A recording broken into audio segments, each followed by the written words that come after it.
producing some incredible moments on the way. But his World Cup story wasn't all triumph and inspiration. A fresh-faced 21-year-old Maradona arrived at the 1982 World Cup as the next great hope for Argentina. But his tournament debut didn't go to plan. Argentina were knocked out early on, and Maradona was criticised for underperforming. His legend truly begins 4 years later, when, in the Estadio Azteca in Mexico City, he created outrage and infamy with one flick of his wrist, the hand of God. He punched it into the net. Peter Shilton called him a cheat. Maradona described the referee Ali bin Nasser, who missed it, as his great eternal friend. Then just 4 minutes later, he picks up the ball in his own half and starts to dance around the England team. He goes past one, then another. Can we have that music off, please? Anyway, the run ends in glory for Maradona, and just days later, he was lifting the World Cup trophy, Argentina's second, and returning home a national hero. Hopes were high for Italia 90 when he captained the side again, but it was bizarre. Maradona was playing his club football in Italy at the time, winning titles for Napoli, and the Neapolitans were actually supporting Argentina over their own country when they faced off in the semi-final. Argentina won that game, but lost to West Germany in the final, and Maradona burst into tears. The 1994 World Cup would be his last. I mean, even his fashion had gone downhill.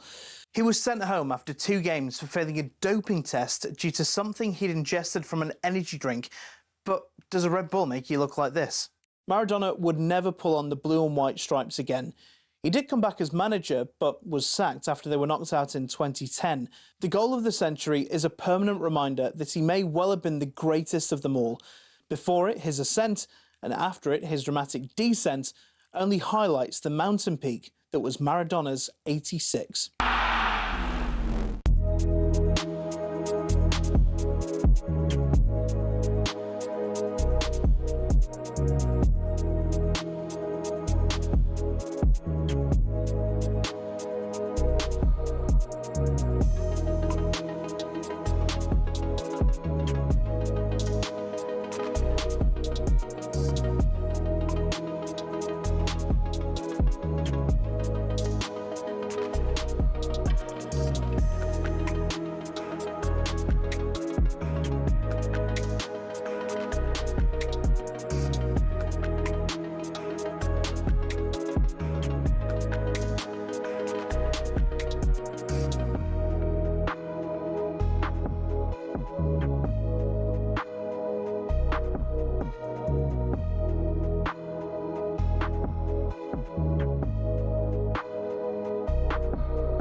You are listening to the World Cup Game Day Live on talkSPORT, brought to you by Burger King. Burger Buddies, total tournament satisfaction, delivered by the experts order now on the Big App. I'm your host, Jeremy Hara, alongside the former England defender, Micky Gray. It's World Cup final day, but we're still not over the fact that England aren't in it. Bronze medalists, what does that mean? Who cares? What did you make of the game last night? We've got to talk about it. Bukayo Saka scored a hat-trick, but didn't feature against Argentina. It just annoyed me more watching it. 03 717 22 33 plenty more sport going on this afternoon. Keep you updated. The final day of the Open, closing stages of the Belgian Grand Prix. We got the match play darts and the final ODI between England and India. We'll also speak to former La Masia Academy coach, as Barca's famed academy boasts no less than 9 players in tonight's World Cup final. We're going to talk to him about how they produce players. It's live on talkSPORT. It's the World Cup Game Day Live. Right, Mick. What's happening today, is there? Well, I mean, just a few things going on, mate. Just a few things. How are you, mate? How are you feeling? I'm all right. Probably the same as you. Frustrated, annoyed. How many emotions I went through. I mean, I covered the game yesterday. And to see what we can produce for 45 minutes and then what we can't produce in another 45 minutes really baffled me last night. And I think you just touched on one of the things that annoyed me. Why was Saka playing last night when it was only 3 days prior? Yeah. He was classed as not fit enough to start the game against Argentina. Yeah, I look, last night, fair play to England. Like, they won the game 6-4, and there was a few brilliant performances, and respect to the players to go out and put in a performance like they did. But I have to say, it was annoying me. It was annoying me so much watching England put France to the sword. And France didn't turn up, and that's fine.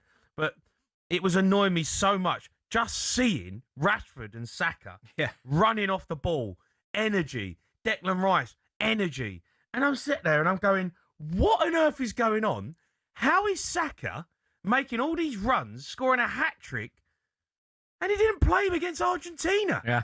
I'm like I couldn't get my head around it. Like, I wanted to punch the telly because I was like, how have these players been fit and ready and obviously still fresh and obviously still got legs in them? But he decided, Thomas Tuchel, to not play him against Argentina in the game that really mattered. Last night didn't matter, and fair play, they played well, but it can't turn around to me and say, Thomas Tuchel, that, it was I tried to get Saka on and it didn't quite happen. No, mate, no, I'm not having it. I'm still fuming. Yeah.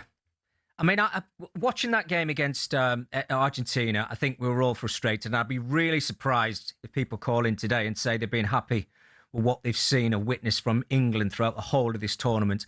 I think a 45-minute performance against Croatia in the second half, a different type of performance against Mexico, and maybe the way they started the game against Argentina. But other than that, I'm scratching my head and thinking, did we actually play well in this tournament for our supporters to be proud of us?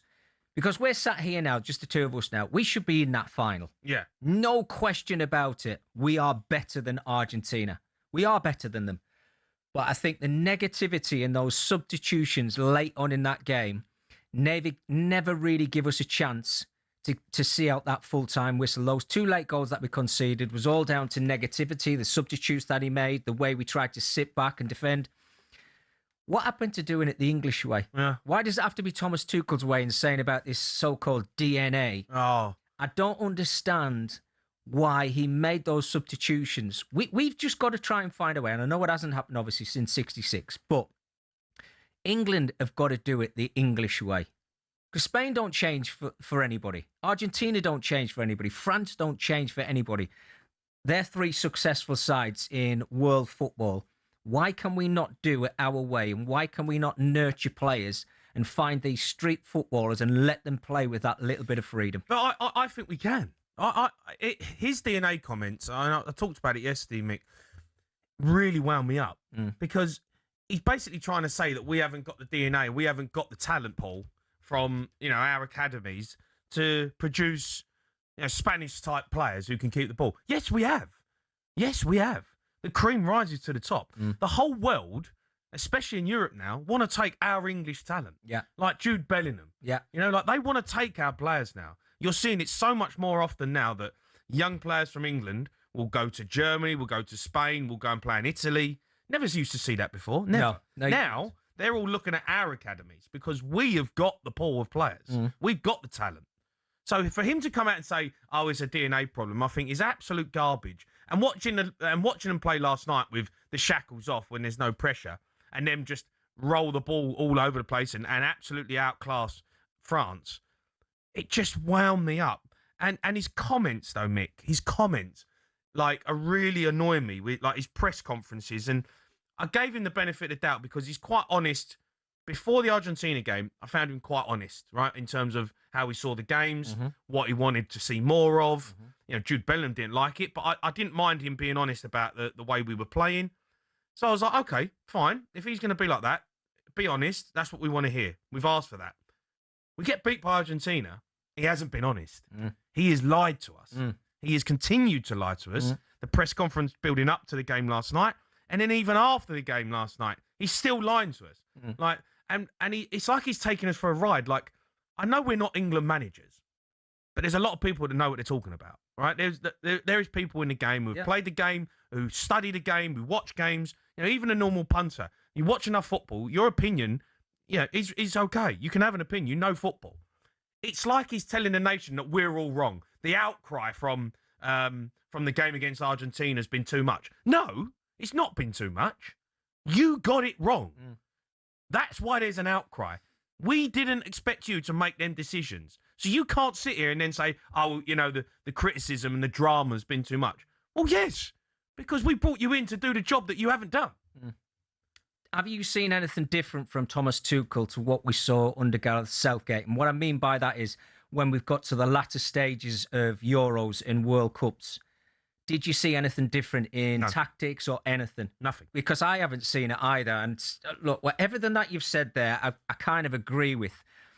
You did touch on players about Jude Bellingham and some of our younger English talent going abroad. Do you think you need to see that more?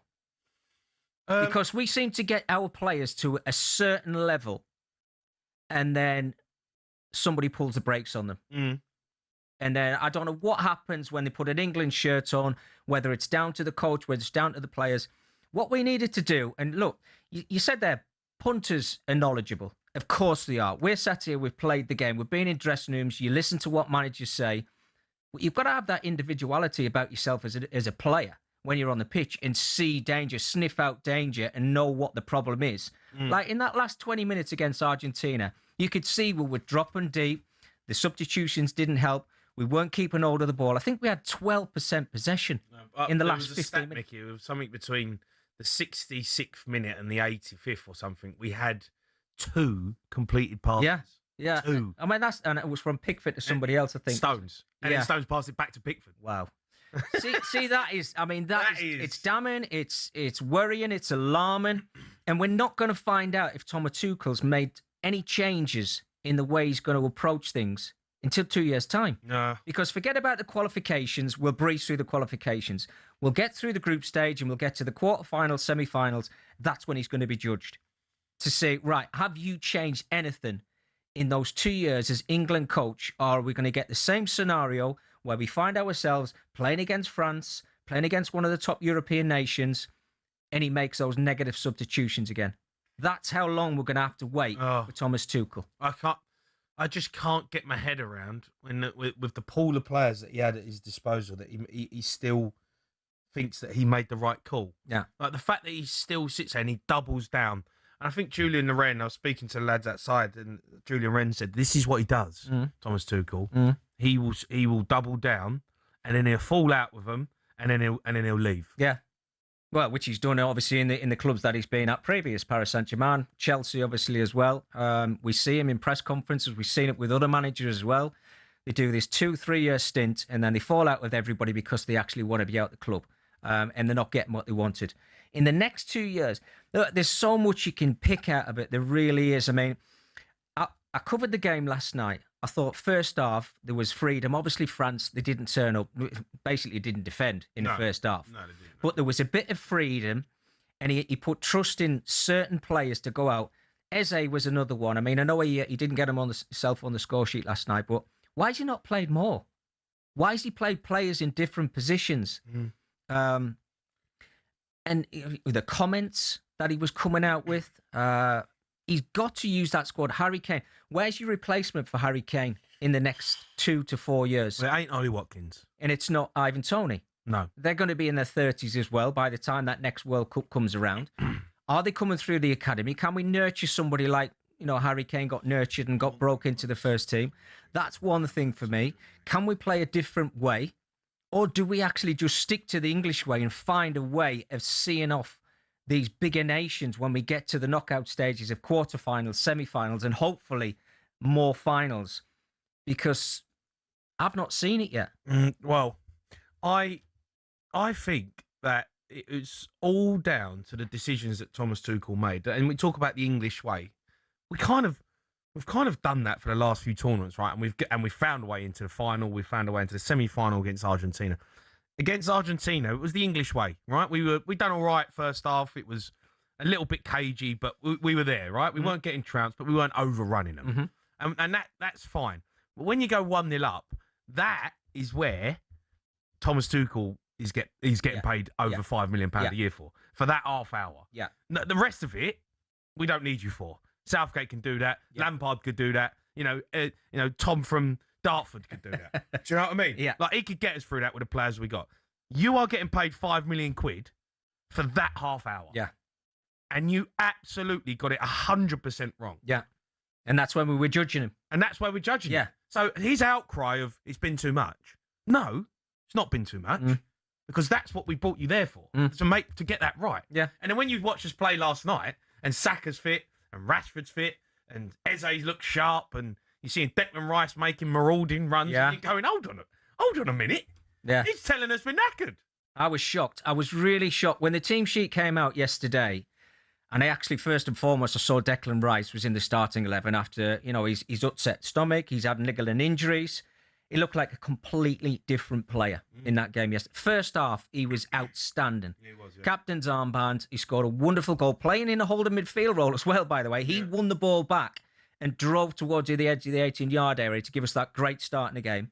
Saka, how can you be not fit enough to play against Argentina, or at least 30 to 35 minutes in that game, then start the game and perform the way he performed last night? Even Rashford, first half, it was like the manager must have turned around to them and said, right, forget about defending. When we get the ball, we want to get on a half turn and you get on your bike. But that's what he said at half-time against Croatia in the first game of the World Cup. And what happened? And what happened? We go and win 4-2, and everyone was like, oh, here we go. Yeah, this is it. This is it. The England we've all been waiting for. Yeah. That was it, right? And then the one that mattered against Argentina, he reverted back to everything that we didn't want to be. Yeah. But I can't forgive him. I can't forgive him. I mean, we're critical of Thomas Tuchel, and rightly so as well. But he can then bounce back and say, well, this is the highest we've ever finished since 1966. You cannot judge the final two performances, what we've put in. I mean, that second half, if you want to nitpick, right, we saw the good and the bad of England. Because that first half was the way we want to see us play every single time they pull on an English shirt. But the second half... We could have lost 6-4. Yeah. It could have been 6-4 after, 30 minutes of the second half. I mean, they've hung on. Yes, they've eventually won the game. But that's the good and bad. And what is it? Is it a mentality thing? Is it DNA? I really haven't got the answer. I don't know what it is. I don't know. You can have your say on it. Plenty more sport going on today. Let's first head to Lawes, checking third ODI between England and India. Guy Swindles is watching. Well, fantastic attacking cricket, at least, from England. 387 for 3 from their 50 overs after Harry Brook won the toss and elected to bat. Jacob Bethel led the way. He was first out for 91. Ben Duckett, magnificent century, 141. Joe Root, 74 off just 48. And Joss Butler, 41 off 13 balls. 62 coming off the last 3 overs. England have set India a massive 388. If they don't get there, England win the series 2-1. OK, over to Belgium now. It's already been a dramatic Grand Prix in front of talkSPORT's Tom Clayton. It has indeed. Lap number 39, and Kimi Antonelli, the Mercedes driver, does lead, but he's had to fight for it against the Ferrari of Charles Leclerc. Leclerc pitted under a virtual safety car to get himself up into lead. Antonelli's had to recover back into that position. Max Verstappen, after the pit phase, has been absolutely nowhere in this race. He's 10 seconds off the lead. Just behind them, Piastri and Hamilton having a really good scrap for 4th place. And if Hamilton can get the move done on Piastri, with 5 laps to go, he has an outside shot at a podium against Verstappen, but he really has to get a wiggle on. Let's see if Leclerc can come back at Antonelli in the final 5 laps, though. As I say, 5 laps to go. Antonelli leads the Belgian Grand Prix. OK, we're taking your calls on England and DNA because Saka, that performance last night, 03 717 22 33 44.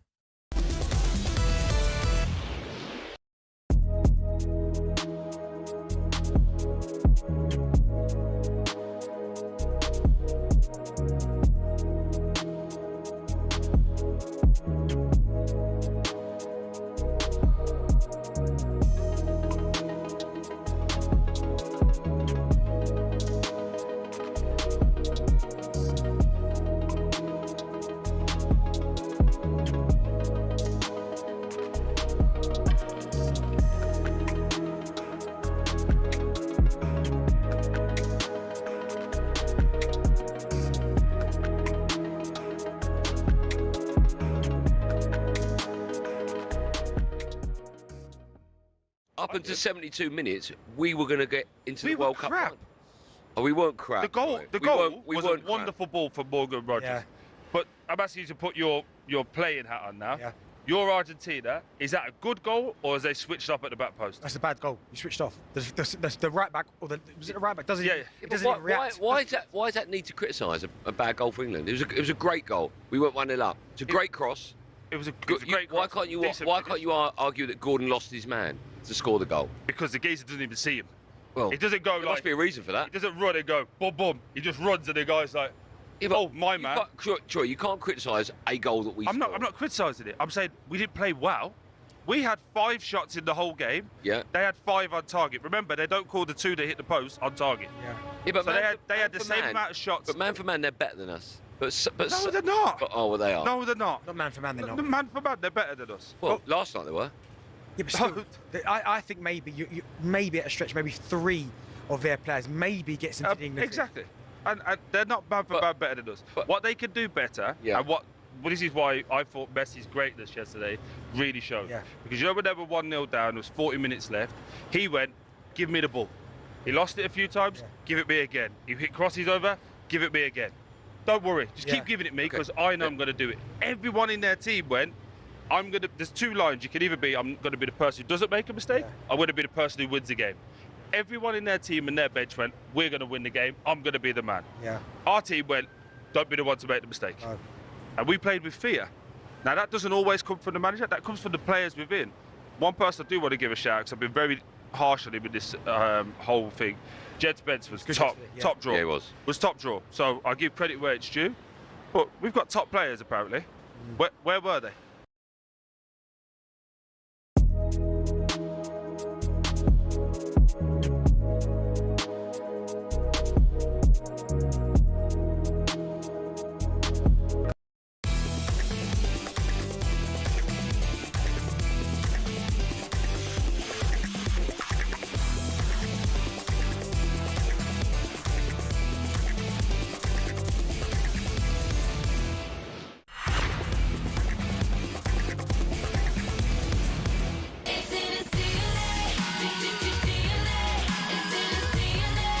Yeah, you are listening to the World Cup Game Day on talkSPORT. I'm Jamie Hire. Micky Gray alongside me. Let's round up all the latest World Cup action on talkSPORT, brought to you by Enterprise Rent-A-Car. So England are bronze medalists after beating France 6-4 last night. Here's Thomas Tuchel reacting to Bukayo Saka.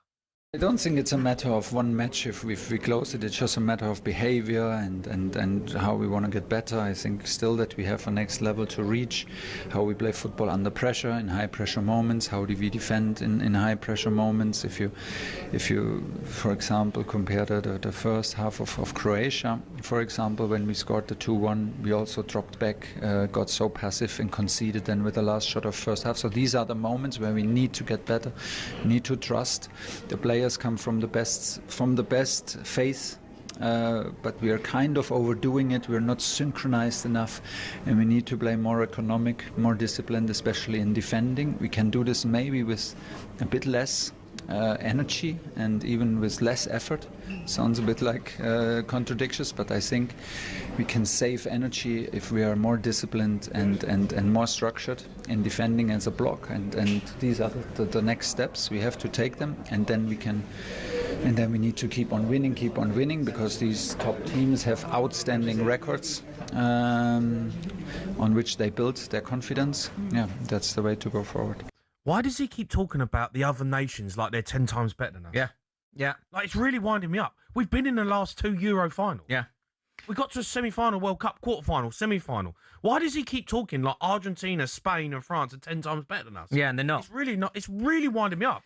Well, We're not Brazil. I think it'll wind a lot of people up, Jamie, because as we've already mentioned on this show already, we should have beaten Argentina. Now, we are one of the top 4 nations in the world. I think we're jumping to 3rd after this World Cup's finished. So you said it, we've got the players.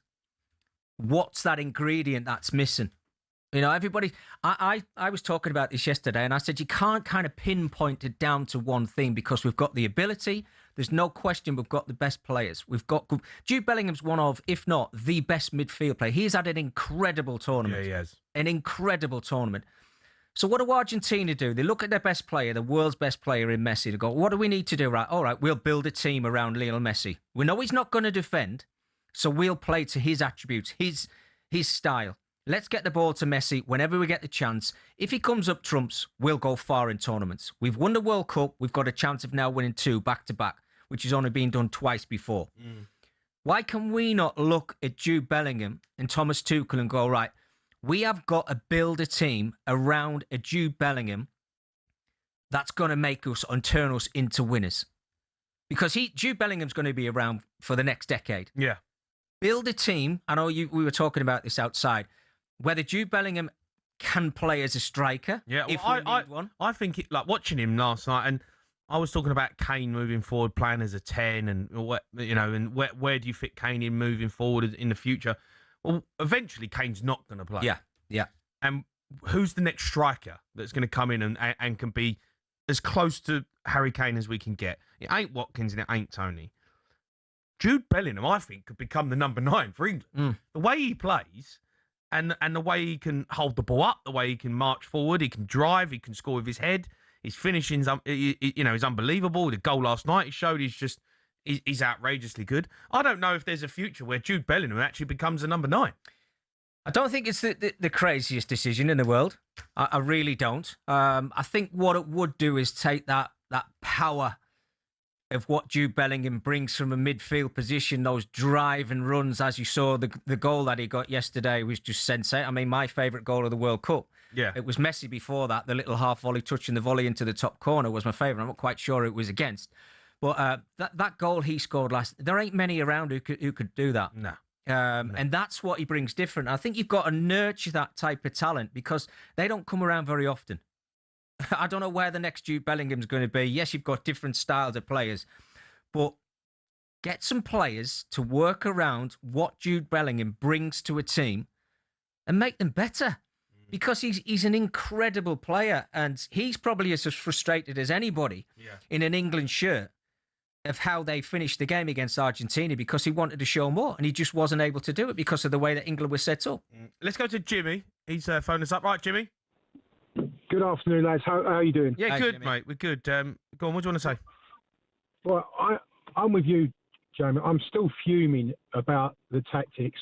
I was watching it with a lot of people in the garden by in Eastbourne, and as soon as we scored, we played too deep. And I said to my mate at the time, we can't defend for 35 minutes, plus we have an extra 10, 45 minutes, say, and still take on a lead. Now, me personally, I would have taken Kane off, and I'd have put on Saka, and I would have brought on Ollie Watkins. I'll tell you why, because Watkins plays off the shoulder. Look what he did in the Euros against Netherlands. He scored that goal that took us through, right? Yeah. Now, he plays on shoulder, but Saka, and what they've done, if they didn't score, they would have got fouls against them, which would have broken up the Argentina momentum. Now, if you look at Argentina, their subs are all positive subs. They put on attacking players and went, do you know what? We'd rather lose 2-0, 3-0 than lose 1-0. And they went for it. We didn't. We played so negatively. Yeah. And when we scored, and I said before they scored, if Argentina scored 1, they're going to win it. Yeah. And it's exactly what happened. I think the worst thing that happened to us was that we scored. Same against Italy. That's like one of the scariest things, really, to think about, which is true, is that scoring went against us. Because it completely changed the outlook of the game and how Thomas Tuchel then tactically saw the game after that. If it was still 0-0, I don't think he would have made them decisions. He probably would have brought on Saka and maybe Rashford to try and get a winner. But because we went 1-0 up, we absolutely folded and went backwards. So that, for me, is why the outcry, Jimmy, from, for us to Thomas Tuchel and the angry kind of nation that we are at the moment, I can't believe he's trying to defend the decisions that he made. That's what's annoying me the most. Can I say something else? What they use, the best means of defence is to attack, right? That's why I think go forward and make them work to defend. We always seem to change our team and our play for other teams. Why don't we let them worry about us instead of us worrying about them? Tuchel said he made those changes, Jeremy. He said he made those changes to help the team. He didn't help, he hindered. That was the whole scenario of that final 15, 20 minutes of the game. Now, Jimmy just said there, defend to attack. Argentina made their changes because they were behind in the game. That's why they made the changes. But that doesn't mean that Thomas Tuchel has to react to that and bring on defenders to stop Martinez sticking the ball in the back of the net. That's the way that we thought in that game, was negativity. I get your point. Saka should have came on. Rashford should have came on. Harry Kane just looked flagged. He was out. He was knackered. We haven't learnt from 4 years prior. The Croatia game, I think he played in Harry Kane. He looked absolutely shattered. Now, why is he leaving him on there? Is he frightened to bring him off because he wants to win the Golden Boot? You've got to make sacrifices. That's why you take a squad of players to bring on the people like Ollie Watkins, Ivan Toney, to give them minutes, game time, before you get to that situation of a quarter-final, a semi-final. So they're ready for it. I mean, Ollie Watkins came on last night, left-hand side. What's that going to do for him? Oh, my God. He gave the ball away 3 or 4 times, I think. He scored in the his first touch. After giving the ball away. I mean, that's a change that Thomas Tuchel made, by the way, bringing on Ollie Watkins. It's over in Belgium. Let's get over to the Grand Prix. Tom Clayton.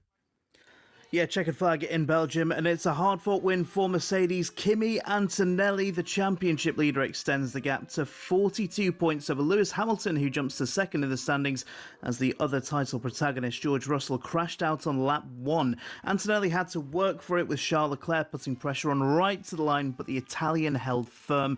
Verstappen finished in a lonely third with Hamilton and Piastri 4th and 5th. It's Antonelli's 6th race win of the season. Next weekend, Formula One goes to Budapest for the Hungarian Grand Prix. We were obviously talking about Ollie Watkins coming on at half-time, and that was when we were 4-0 up at half-time, and obviously France were going to come out. They weren't going to, be as bad as they were. But Thomas Tuchel made the change to put Ollie Watkins on the left. Right? Yeah. They scored 3 goals. No, I know. When he come on. I know. I couldn't believe it. And in the end, someone had to say someone, whether it's Thomas Tuchel or Anthony Barry, whoever, they had to say to him, "You're going to have to change it. You can't carry on with Ollie Watkins on the left. We get him folded." Yeah. I mean, you could see it. It was happening. As soon as he come out in the second half, even when he made those changes, Ollie Watkins has been waiting for his chance to play in this World Cup.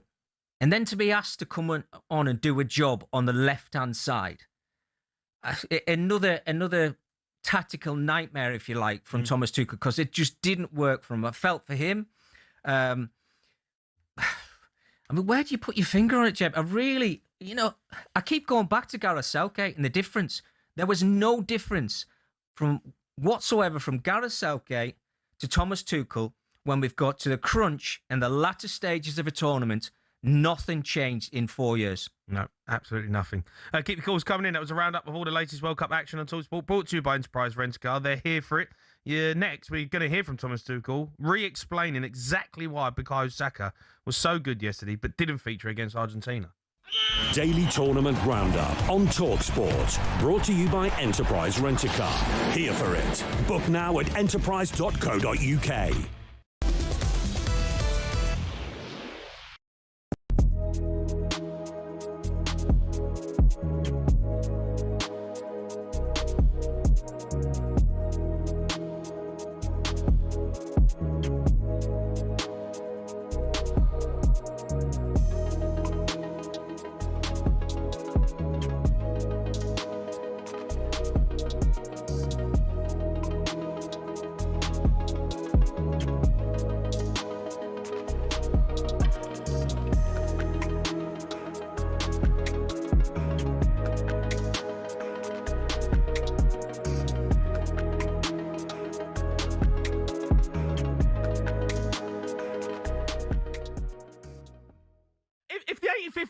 And we're still 1-up, and we've been attacking, and we've still created chances, but it hasn't quite gone in. Yeah. But we're 1-up, and Rashford's on the pitch. Yeah. Saka's yeah, on go the on, pitch. keep going. And we're In the 85th minute, he brings on Dan Burn. No. Go, lovely job. No, we get done the counter-attack. We can say. We can say. What do you mean? I just told you the scenario. No, but that scenario is absolute crap. No, it's that scenario wouldn't have happened. Jay, I'm just trying to paint you a picture about how we could lose the game in a different way. Based on what... Jay, I'm with you. Don't get angry with me. Oh, I am getting angry. No, don't get angry. You're trying to tell me how I'm going to feel about a situation. And you'd sit there and go, oh, well done, boys. Glorious failure. We had a right go. Yeah. Right go, hit the post a couple of times. Got done in 2 counter-attacks. Fine. Go out in your shield. No way. No way you'd sit there and say that. I would have sat there and I would have accepted it because I watched you. 4 bloody tournaments I don't believe you. of England I don't believe doing you. exactly what we did last night. I don't believe you. And if we'd gone out with Rashford and Saka on the pitch... I don't believe you. ...and still trying to attack, and we get done, do you know what then we get done. Do you know what would be sitting there now? We'd be saying, how can Thomas Tuchel allow us to get done on a counter-attack twice, 85th and 92nd minute? How can that happen? Right. You'll be saying the same thing, and it'll be a different conversation based on what the evidence is in front of you. You would. Don't tell me how I'm going to feel. Oh, you'd accept it, would you? Oh, I've told you 10 times. No chance. No chance. I know you too well. No chance. I wouldn't accept it. I wouldn't accept it. I'd be saying, why has he not got 5 at the back? Why is he not? He's 85th minute on the counter-attack. Listen, we agree. I'm just trying to... No, you're not agreeing. You're not agreeing. No, you're not agreeing. No, I am... No, you're trying to wind me up. No, I'm not. Jay, 100% I'm agreeing with you. Jay, 100% I'm agreeing with you. You're not agreeing with me. You're not agreeing with me.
Yeah, it's the World Cup Game Day live. Me, Jamie Hara, Micky Gray, taking your calls. 03717 223344. It is the final day of the Open at Royal Birkdale. Hugo Chambray's watching for talkSPORT. Well, how quickly things can change at the Open Championships. Sam Burns took a 2-shot lead into this final round, but he has a putt for bogey now, and whether or not he makes that will be crucial because he's definitely going to drop to 9 under par. Will he drop to 8 under par, where Tommy Fleetwood currently sits just 2 shots back of that lead? He's made 3 birdies through his first 8 holes today. He's just missed the green at the 9th, but watch out for Cam Young as well. He is 6 shots under par through his first 15 holes, is the Players' Champion of this year, as I just watched Sam Burns putt in for bogey. So we have 4 players, excuse me, things are moving so fast, tied for the lead at 9 under par, and Fleetwood is just a stroke back. The Open Championship update on talkSPORT with Arnold Clark. Choose from over 20,000 used cars online and score your dream car today. Right, we heard Thomas Tuchel before the break doubling down in his belief that England are behind the likes of Spain and other nations. Here he is yesterday talking about Bukayo Saka and exactly why a player we were told wasn't fit all of a sudden was banging in a hat-trick against France. Bukayo is a key player for me. He was ready to go in the World Cup. I felt still the responsibility as a coach and from with a history given where he came from to take it slow with Bukayo. But he started quite some matches, and it was a tough decision for me to leave him out of the semi-final. I had the feeling after the Norway match that Morgan Rogers had something special to give to us with his physicality and his body in the match against Argentina. We had him warm up several times against Argentina. We were ready to change, but the game became so crazy that we in the end opted for a different option. But there's nothing has changed during that World Cup for me. Bukayo is a fantastic teammate, fantastic football player, key player for us, and that will not change. He showed it again today, and I'm happy for him, happy for us. It was excellent. What he said when he said the game became crazy. Yeah. What are you on about? Yeah. He made it crazy. You made it crazy. Yeah. You're the England manager who's got to make the decision to not make it crazy. Like the fact that he sits there and says, oh, yeah, we're getting him to warm up, but the game become crazy. If that's where your head is at, if that's how you're thinking, you shouldn't be the England manager. Because you have got to be the calm, composed decision maker in that situation. If he's like the game's got crazy, and basically he's saying he didn't know where to turn. He didn't know what to do. He's warming up, but I wasn't sure about it. What? Yeah. Like that's unbelievable to me. I mean, I just written it down in front of me. That was the bit I took out of that, was a crazy game. Look, it turned into a crazy game because he made it into a crazy game. He played into Argentina's hands by putting on more defenders and hoping that we were going to soak up pressure and see out a game. When what we needed was an outlet, which was a little bit of pace to get them turned the other way. Stretch the pitch, make it hard for Argentina to get into our final third and keep Messi away from our goal as much as you possibly can. That's what every side coming up against Argentina must think before they go out to play a game. How far can we keep Messi away from our goal? Because if he gets turned, which he's going to do in a game, you can't stop him for 90 minutes. But if he gets turned in that final third, we're in trouble. Yeah. So what am I going to do? All right, I'll put more defenders and I'll pack our 18-yard box and make it hard for Argentina to break us down. We even when he brought on more defenders, we defended so narrow and so deep. I mean, the right foot cross that he's put in, when he's ran down the line, Jamie, on that right-hand side, there's no one within 15 or 20 yards of him. No. And that's Messi. You cannot give somebody like that amount of space. And for him to turn around and say it turned into a crazy game, yet because of you. That's the massive issue, that, in a semi-final. Yeah, I can't believe that some of the quotes and statements he's coming out with. Saka said this after the game, of course, I would have loved to have played more. Of course, it's not the time to talk about that now. I tried to do my talking on the pitch. It's done now. Move on. And then asked if it's good news for Arsenal fans to see him playing and scoring like this, Saka said, yeah, I'm fit. So all this talk about him not being fit was obviously showed last night, which is a load of old rubbish. Let's go to Chuck. He's a Chelsea fan. All right, Chuck. Hi, Chuck. Hello, mate. So I thought last night was a bit of a joke. I think it was all too little too late. So I very much say Tuchel out. I think, I loved him at Chelsea. I thought he did really, really good. But I just think the way we played against Argentina, we just gave it away. We should be in the final tonight. And against Spain, and Chuck, you talk about him at Chelsea, right? Chuck. You talk about him at Chelsea, and I was having this chat with Rory yesterday, and I know he won the Champions League, and I get that's an incredible achievement. It was COVID, it was pandemic time, right? It was played with no fans, beat Real Madrid, beat Atletico, was no fans, but still great achievement. And it was only one leg as well, right? They didn't play two legs, so it was only a one-legged Champions League. He lost 2 cup finals, right? 2 against Liverpool. He lost to Brendan Rodgers' Leicester. So, is he a great manager? I mean, for Chelsea, I think he did well, but I think for England is big enough to be. I think we should have our own, like an English manager. If it was a small country, fair enough. You haven't got the resources, then you get a foreign manager to. We're big enough. I think he should be out. I even started my own online petition last night to get him out because I think the mandate that he was given was to turn England into a winning team. Did you say you made a petition? Last night. I thought this is just. Well, you made an online petition. What was the petition? Basically, on change.org, just saying I'm calling for Thomas Tuchel to be removed as England manager, and outlining the reasons. Basically, the mandate was to turn us into a winning team. That didn't happen. He was brought in for the semi-finals, the finals, the quarter-finals.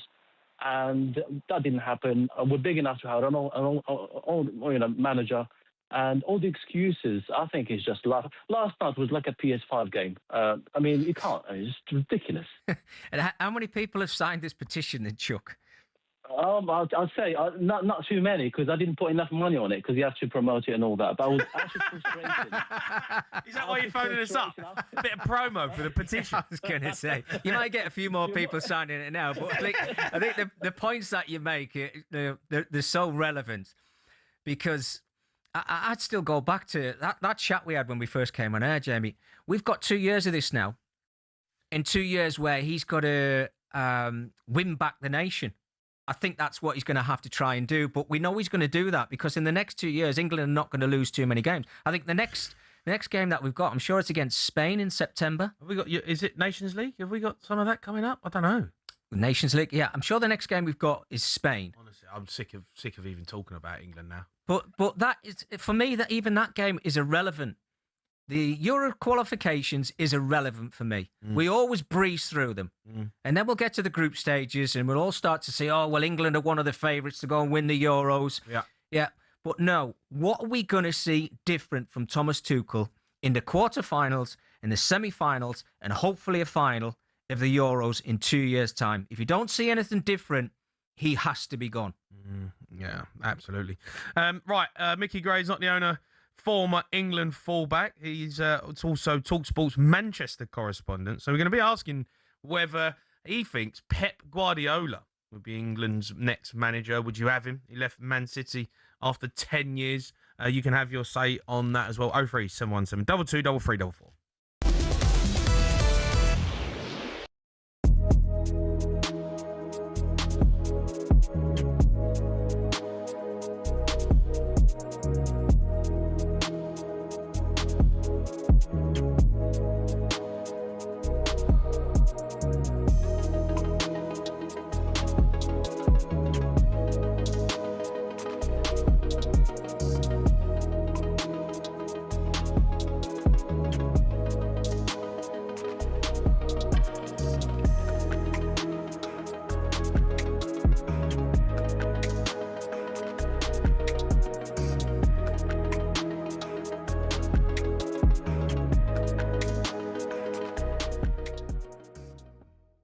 I wasn't overly enamoured with what we were doing anyway. I've spoken freely on this marvellous channel that we're on and, on talkSPORT regularly and said, look, it's not as good as what everyone was making out, I didn't think. And that's nothing against the manager, Thomas Tuchel, nothing at all.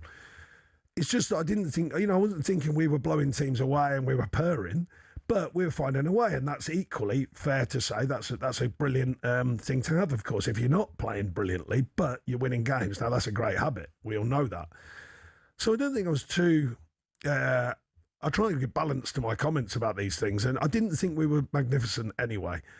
There was a lot of talk about this feel, and how the feel was better. I wasn't having that bit. I was going, oh, come on, do me a favour. And I've spoken freely on, I think it was with Simon and Jim about, Gareth's time, and they were sort of suggesting I was supporting him because I'm his mate and all that. I wasn't. I was just going how I think it was.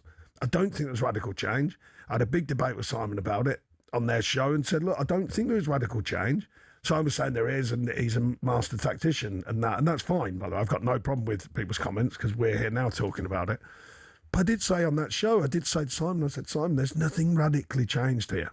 If you cut through the noise and you go, in balance to that side of it, which I have been intrigued with, is I do think this is the best opportunity we've ever, certainly in my lifetime, I think it's the best opportunity we've ever had to win the World Cup.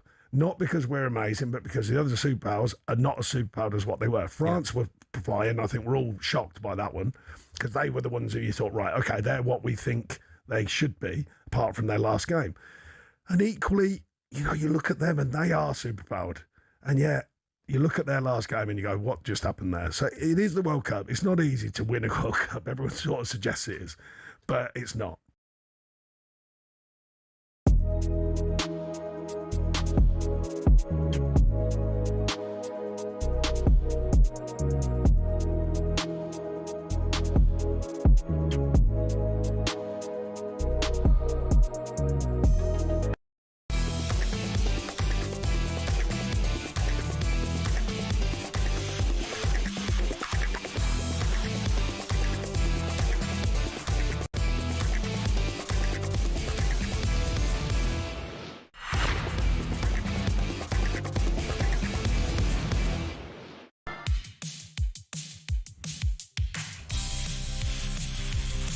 You are listening to the World Cup Game Day live on talkSPORT, brought to you by Enterprise Rent-A-Car. Here for it, book now at enterprise.co.uk. I'm Jamie O'Hara, Micky Gray alongside me. It's the second day of the World Match Play darts in Blackpool. Let's get an update now. talkSPORT's Mark Wilson.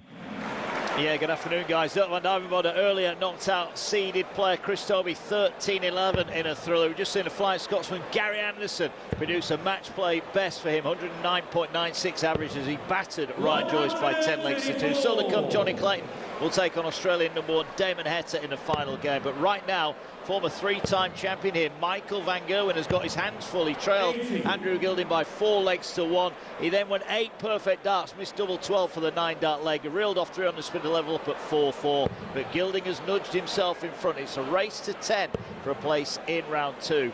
All the action live on the talkSPORT app this afternoon. And tonight, another session of darts starts at talkSPORT 2 at 7 o'clock. We're in the third game of the day. It's Michael van Gerwen 4, Andrew Gilding 5. Right, Mickey, before the break, we were talking about Pep Guardiola. I was with Rory Jennings yesterday. He said he wants an England manager to be English. Pep Guardiola would potentially be available. Do you think he would ever want to manage England? I think there was a chance 2 years ago when he signed a new contract at City. There was a lot of speculation about it then. And it kind of quickly went out of the window or under the carpet, if you like. I'd love him. There's no question. I'd love him as an England manager. But the problem with Pep Guardiola becoming an international manager is, do you think the rest of the Premier League are going to turn around and say, all right, Pep, yeah, you can take our English players, but I don't think they're going to play the style. He's not going to have enough time with them to nurture that style of football that he's brought to the Premier League that we've seen over the last decade. I think that's the big issue you've got. If he's got players for 4 days, 7 days, 10 days, it's not long enough for these Premier League coaches or these players to go to Pep Guardiola and say, right, this is the way we're going to play for our nation now. It's not long enough. And the Premier League managers are going to turn around and go, well, I'm not helping you out, Pep. If you want to pick some of my players and turn them into something different for 7 days, good luck to you. I just don't. But isn't that what a manager does anyway? You know, when a manager becomes the national manager, he's still going to want to implement some sort of style. I mean, the style of Pep Guardiola is going to be different to Thomas Tuchel, of course, but wouldn't these players love Pep Guardiola to be the manager? 100% they would. So wouldn't they pick that up pretty quickly on how, implement the style? Jamie, that in 7 days. I mean, you've got a World Cup. I mean, how long have they been away now? 50 days or something like that? 40-odd days? Have we seen something different from Thomas Tuchel's style of football to Gareth Southgate's? No, I don't think we have. I think that's the problem we've got. I think, look, you look at Spain and the way they're brought up and how they play football in Spain. It's not much different to what you see in the national side. Just you've got the best of the best playing for a Spanish side that are brilliant. When you see the Argentinian league, if you've ever watched it, I mean, I've watched a handful of games out there, but it's physical. Nasty players. I love the way they play Argentina. They've got this aggression about them. They don't care about anybody else. Yeah. And you see that in the Argentinian players when they come into the Premier League. Romero Martinez, you wouldn't say are the best centre-halves you see in the world, but when they put that Argentina shirt on, there's something different about them. Yeah. I mean, Romero is sensational for Argentina, and Martinez alongside him. It's just a brilliant partnership. Say the same for France. The French league, that's how they play. You know, it's a slow build-up, but when they get into the final third, they've got that much pace about them. They've just got something different. And this is why I go back to, we've got to find an English way, the way the Premier League is played. I know it's difficult under those conditions in America because of the heat, etc. But we've still got to find a way of doing it our way. And what could Pep Guardiola do differently to what Thomas Tuchel's done? I would love him. I would love him to be there and just see how we could change the way that our nation could be better. But do I think it's going to happen? No, I don't. No? I don't think it's going to happen. I think it'd be great. I think he'd be great I think he'd potentially take it as well because he's Catalan, right? So I don't think... Yeah, he can't do Spain. So I don't think he would ever be the manager of Spain. No. So if he was ever going to, you see Jurgen Klopp's taking over Germany, how do you think Jurgen Klopp would feel if Pep Guardiola took over England? He would think, oh, come on, mate, leave it out, will you? Well, we'd certainly trying to get away from you for years. We'd look forward to the international games. There's no question of that. Look, I think there's 2 international jobs potentially he would take, and I think one of them is England. I think the other one's Brazil. Yeah. But I don't know. We've got a better squad than Brazil. Yeah, we have. I think we have a better future than Brazil. At the moment, I mean, I don't know what superstars are out there from a Brazil side of things. Ryan's obviously one of the ones that's breaking through. Yeah, they've got those players who are breaking through at the minute. Hendricks, another one. You know, there is talent there for Brazil. And you think of how many players they can go out and pick and choose to play for the national side. I mean, the country Brazil is absolutely massive. So I think that's an opportunity for him, Brazil or England. But I think Pep will go back domestically somewhere. Italy, in my head, I've got Italy because I think he's proved himself in Germany. He's proved himself in England. I think he's got Italy is another one. He's obviously proved himself in Spain as well. He's only got international though, World Cup, England. No, I know. I get it. I totally get it. And I'm not sitting here saying I wouldn't like it. I would absolutely love Pep Guardiola to have an opportunity somewhere down the line as an England manager and see what he can do with the players and how he can change the mentality. And if you so-called Thomas Tuchel quote here, the DNA of how England play and what he would achieve in those final 2 or 3 games of a major tournament. But I just don't think it's on his radar at the minute. Okay. Let's go to Andrew, he's Arsenal fan. All right, Andrew? How you doing, mate? All right? Yeah, I'm all right, mate. Go on, what do you want to say? Well, after the last guy about petitions and PS5s, mate, I doubt I'm going to be that funny, mate. I'll tell you what, ridiculous. Must be a Spurs fan, not a Chelsea fan. Anyway, look,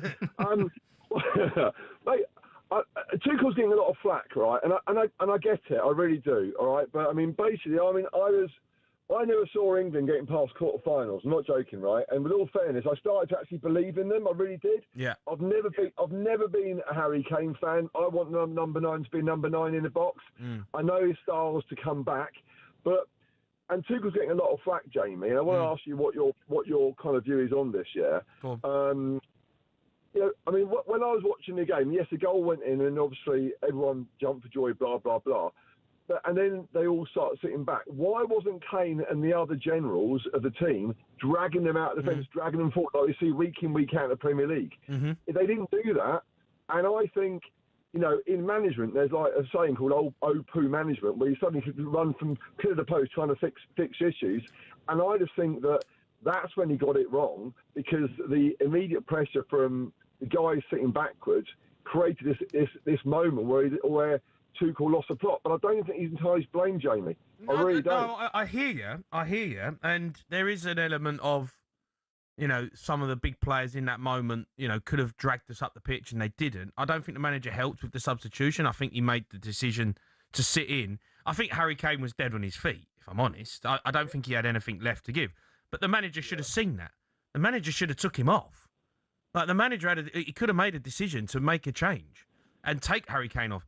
Do I agree with the fact that Harry Kane, as a leader of a group of players, you know, is he a bit soft? You know, when I see Argentina, you know, and I see them and the way they go at it and their housery and their will to win, you know, it's almost like warlike. And I look at Harry Kane and he's a lovely fella, he's ultra professional, he's a world-class player. Has he got that horrible nature? Has he got that unacceptable, like, we are not losing in any way? Like Jude Bellingham has. Like, I don't know if Harry Kane's got that. I think he's a fantastic footballer. And he can produce incredible moments. I don't know if he's got the horribleness in us. I think we're a bit of a soft touch. I think we're a soft touch. I agree. When you just made the statement about him and Jude Bellingham, and you look at him and you compare him next to Jude, and the facial kind of expressions say it all. But you look at the way that the Argentinian side started with the national anthem. Our boys are like looking, you know, glary-eyed, eyes behind their back, almost like they're feared of what's coming. Yeah. The Argies are like, right, let's bring on and have a fight. They're like going to play rugby. You know? No, and I think that's something that maybe we haven't got anymore. You think we've got a weak mentality? I don't think it's. I don't know if it's a mentality. I just think it might be a bit of a nature that we've got. Jude Bellingham has got what the Argentinians have had. Now, whether that's because he's gone and played abroad from a young age in Germany and Real Madrid in Spain, he has got that horrible. Yeah. You ain't beating me. Yeah. You are not beating me. Yeah. And he'll lose his head. I ain't got a problem with that. When I look at the rest of the players, like, it's all very soft. It's all very nicey. And I don't know, like, the whole, you know, swapping shirts after games now in the Premier League. Everyone chats after games. Arsenal, Man City, you know, they're all like having a little joke and a giggle. I've never been a fan of that. I hate all that. Yeah, same. And I think when it gets to that moment, we ain't horrible enough. We haven't got that nasty streak. No. As you mentioned there about Harry Kane, I think you could look at a lot of our squad and say we haven't got that nasty streak when we need it, like the Argentinians have got. Yeah. They find a different way of, if you're playing against a side, even saw it with Spain. And, you know, the Spain and Argentinian games, Argentina looked at England and thought, right, man for man, are they better than us? And I think England are better than Argentina, man for man. And I think that showed... But they don't accept losing. Absolutely, yeah. They don't accept... How can we stop the flow of England counter-attacking and showing how good they are? Well, we'll get in the referee's face. We'll start upsetting some of my teammates. I don't care about... You see Romero at the end when he's waving to... I think it was to Jude Bellingham. Gay or someone, yeah. It was... We haven't got that. No. We haven't got that. And you're right. Jude Bellingham's probably the only one I can think of the top of my head who's got that mean streak. Rooney had it. Yeah. Rooney had that mean streak. And is that us? And I'm going back to the academies and everything now, Jamie. Is this nurturing now, us nurturing weak players? They've got the ability, they've got the talent, but that little trigger, I suppose, in your brain when you go, hang on a minute, we're getting thumped here. We need to knuckle down and we need to get stuck in. We need to upset the flow of an Argentina or France or Spain or a Germany, whoever it might be. I don't think we've got that. No, I agree. Right, keep your calls coming in. You can have yours saying that. There's been a bit of a stadium chaos World Cup final. We know President Trump is going to be in attendance. We've got our commentary team there, and we're going to be going over to them in a bit. Apparently, it's absolute chaos in terms of getting in the ground. It looks like it's a bit of a mess, but we'll get more of that in the next couple of hours. Up next, though, we're going to speak to former La Masia academy coach, exactly how far English football is behind Spain, and Thomas Tuchel tell us as it is.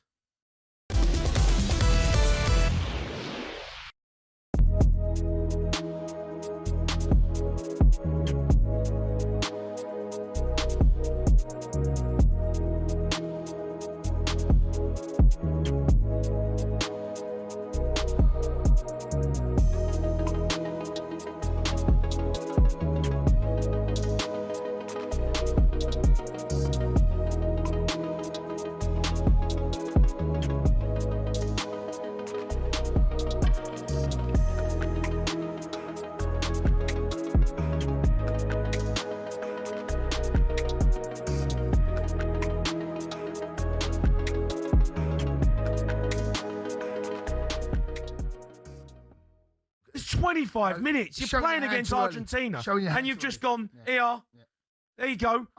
Just attack us. Attack v defence. Do you know what, Jay? I can't believe I'm having this conversation about Tuchel. I cannot believe I'm having this conversation. Sack him.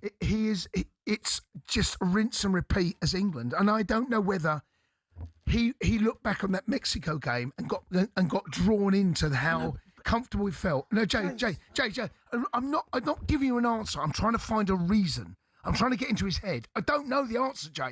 Any more than you? Don't, Jay. I'm trying to find a reason. But why put Bellingham on the left? Jay, I don't know. Why not bring Rashford on? I don't know. Why not bring Saka on? I don't know. What was he thinking? I don't know. What's he thinking? I'm trying to get into Tuchel's head because the lads were dead on their feet. And if you're going to go to 5 at the back, which I kind of understand in one way, I do. But what you need to do is help the back 5, because if they can't get out, you literally are on the edge of your box, and you can't defend all the time like that. You need pressure on the ball. You need players to get out, and also you need an out ball. We had no out ball. Nothing. But I can't believe you said that's coaching 101. That's literally coaching. We are sat there, 2 donuts, all right, in the Redwood. 2 people that sit on here, all right? We ain't coaches. We know football.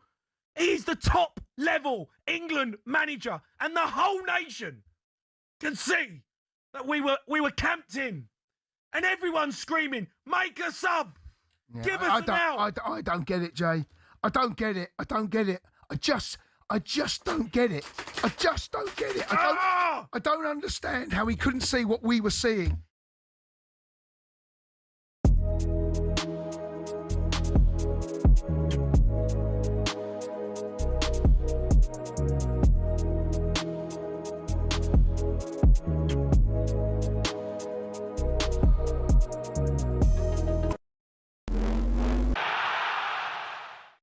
In a century of World Cups, it's not just the football that's changed.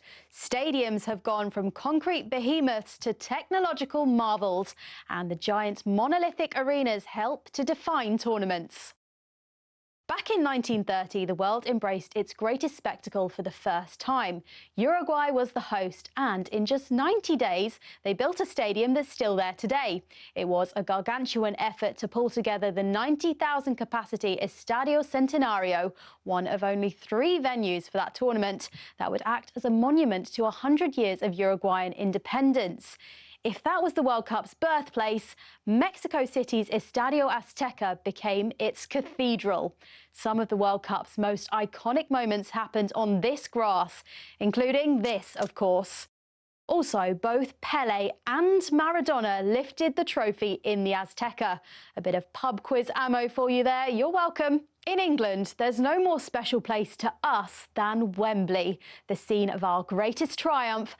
And yes, it definitely was a goal.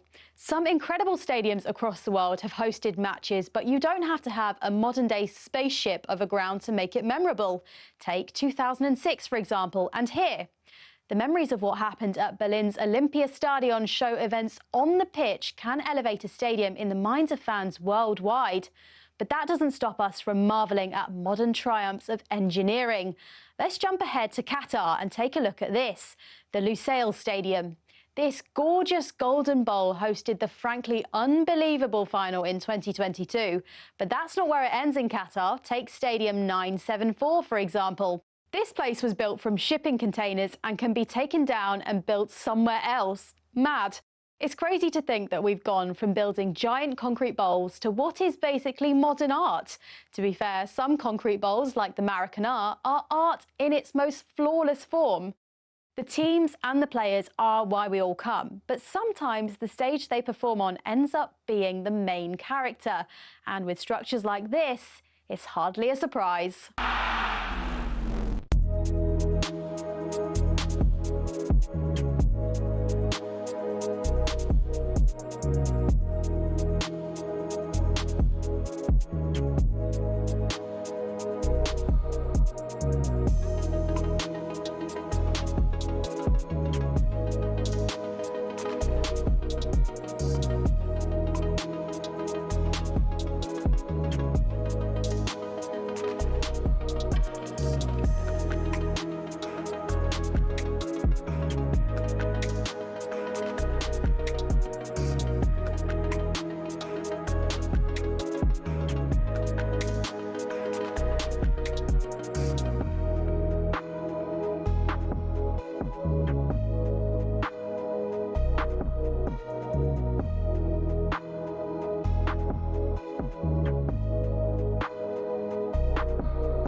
You are listening to the World Cup Game Day live on talkSPORT. Me, Jamie Hara, and former England defender Micky Gray. Time now to slide into Game Day with Burger King. Sliding into Game Day on talkSPORT with Burger King Burger Buddies. Total tournament satisfaction delivered by the experts. Order now on the BK app. There's going to be 9 players from Barcelona's famous La Masia Academy in tonight's World Cup final, live on talkSPORT, 8 p.m. kickoff. We can actually speak to someone who was working at La Masia during the time of Lionel Messi's emergence. Good afternoon to Judan Ali. Hi, Judan. Hey, good afternoon, lads. Pleasure to be here. Look, absolute pleasure to have you on. Loads to talk about you. We'll start with the fact that you trained Lionel Messi at La Masia. I mean, we talk about how great he is and how great he is going to be forever. How good was he when you were coaching him? Yeah, first connected with Johan Cruyff around 98, 2000 through a project in Spain at the time. It was all about golf and golf resorts. He later introduced me to La Masia. I was 27, 29 at the time. Messi arrived in Barcelona, I believe, on 17th of September. I remember that, 2000, at the age of 13. And I officially joined La Masia later that year. He started, I believe, in Cadet B. I don't know if you know the setup there. And it was during the 2002-2001 season. Even then, I didn't coach him then, by the way. Even then, his balance, vision, hunger were incredible. I worked later with him in 2003 when he was playing up a couple of ages as well, when he made it to the A. I worked with him on strength, positioning, quick decisions in tight spaces. Cruyff's philosophy, man, it just ran through everything. Play simple, play intelligent. But he only played with his left foot at that time. Judan, hi, it's Micky, mate. What's different at La Masia? You know, when these players turn up at your front door, obviously they've got talent anyway in the first place, but I believe that there's certain things in the Premier League and the clubs that we have here where we coach certain things out of individual players. We can get them to a certain level, but then there's something about the mentality seems to be missing. Do you try and change the mentality of the players, or is it just let them go out, enjoy their football and play with that freedom and show us how good you are? Hi, Micky. Thanks. Great question. There's a series of questions there that, I mean, everyone's talking about mentality. It's culture. You see, La Masia is more than an academy. It's a football education system built on Johan Cruyff's philosophy of total football, technical mastery, intelligent decision-making. Kids usually join from around 6 to 8 years old. So think about it. It's like the golden years of development. I don't know if you've ever come across that. Most of the talented individuals enter in full-time residential program as well. So it is innate. It's their life becomes that. They're happy, they're fed well. And of course, back in the day when La Masia started, Spain wasn't really economically, rich. So everyone appreciated the fact that they came from nothing. Maybe we can touch on that. I don't know. It could be that, are we privileged as English? Are we given that? People talk about, privileges and things like that. I don't know. I think a lot of footballers come from working class backgrounds over here, I don't know what that's like in Spain, but I'm guessing this is very similar. I mean, I could fast forward to what I'm doing at FC Midtjylland. So in Nigeria, in our academy, these boys, my youngest is 12. And we entered the Gold Cup last year, which played against Premier League adults. We went to the final and lost on penalties. 12-year-old kid. And my oldest is 16, playing against adults in the Premier League pre-season Gold Cup. You can look it up on YouTube. And that comes between, I think if you look at, yes, we're working class. I was brought up in a children's home in East London. So, but it's all relative. If you know you're going to literally die and your family's going to starve, I don't know, Jamie. I think there's a lot more. I mean, from day one, let me talk about the technical. From day one, the focus is on possession-based, positional understanding, creativity under pressure. Now, that is the key, creativity under pressure. Did we have enough creative players? teaching players to control games through intelligence rather than just physicality. It's a holistic approach that develops character and tactical awareness alongside skills. Just on La Masia, then. So you said to me that when do they go full time there? They are full time. Yeah, but what age? What age? Well, they come in officially at 6 to 8, and that's it. So they're They in live full there. time academy from 6 years old. It's residential. So they do school, they stay there, they sleep there, everything. Everything. I think they invite the families over as well, don't they, Judan? I think that's one of the things. I'm sure that some part of Messi's family went over there, but it's just live and breathe football. Well, the famous tissue signing with Laporte, the Johan Cruyff involvement, and his dad's played a massive part in obviously getting him into La Masia. I think there was a point where he was going to leave because he was told he was too small. Anyway, but yeah, so the support network in La Masia is amazing. It's second to none.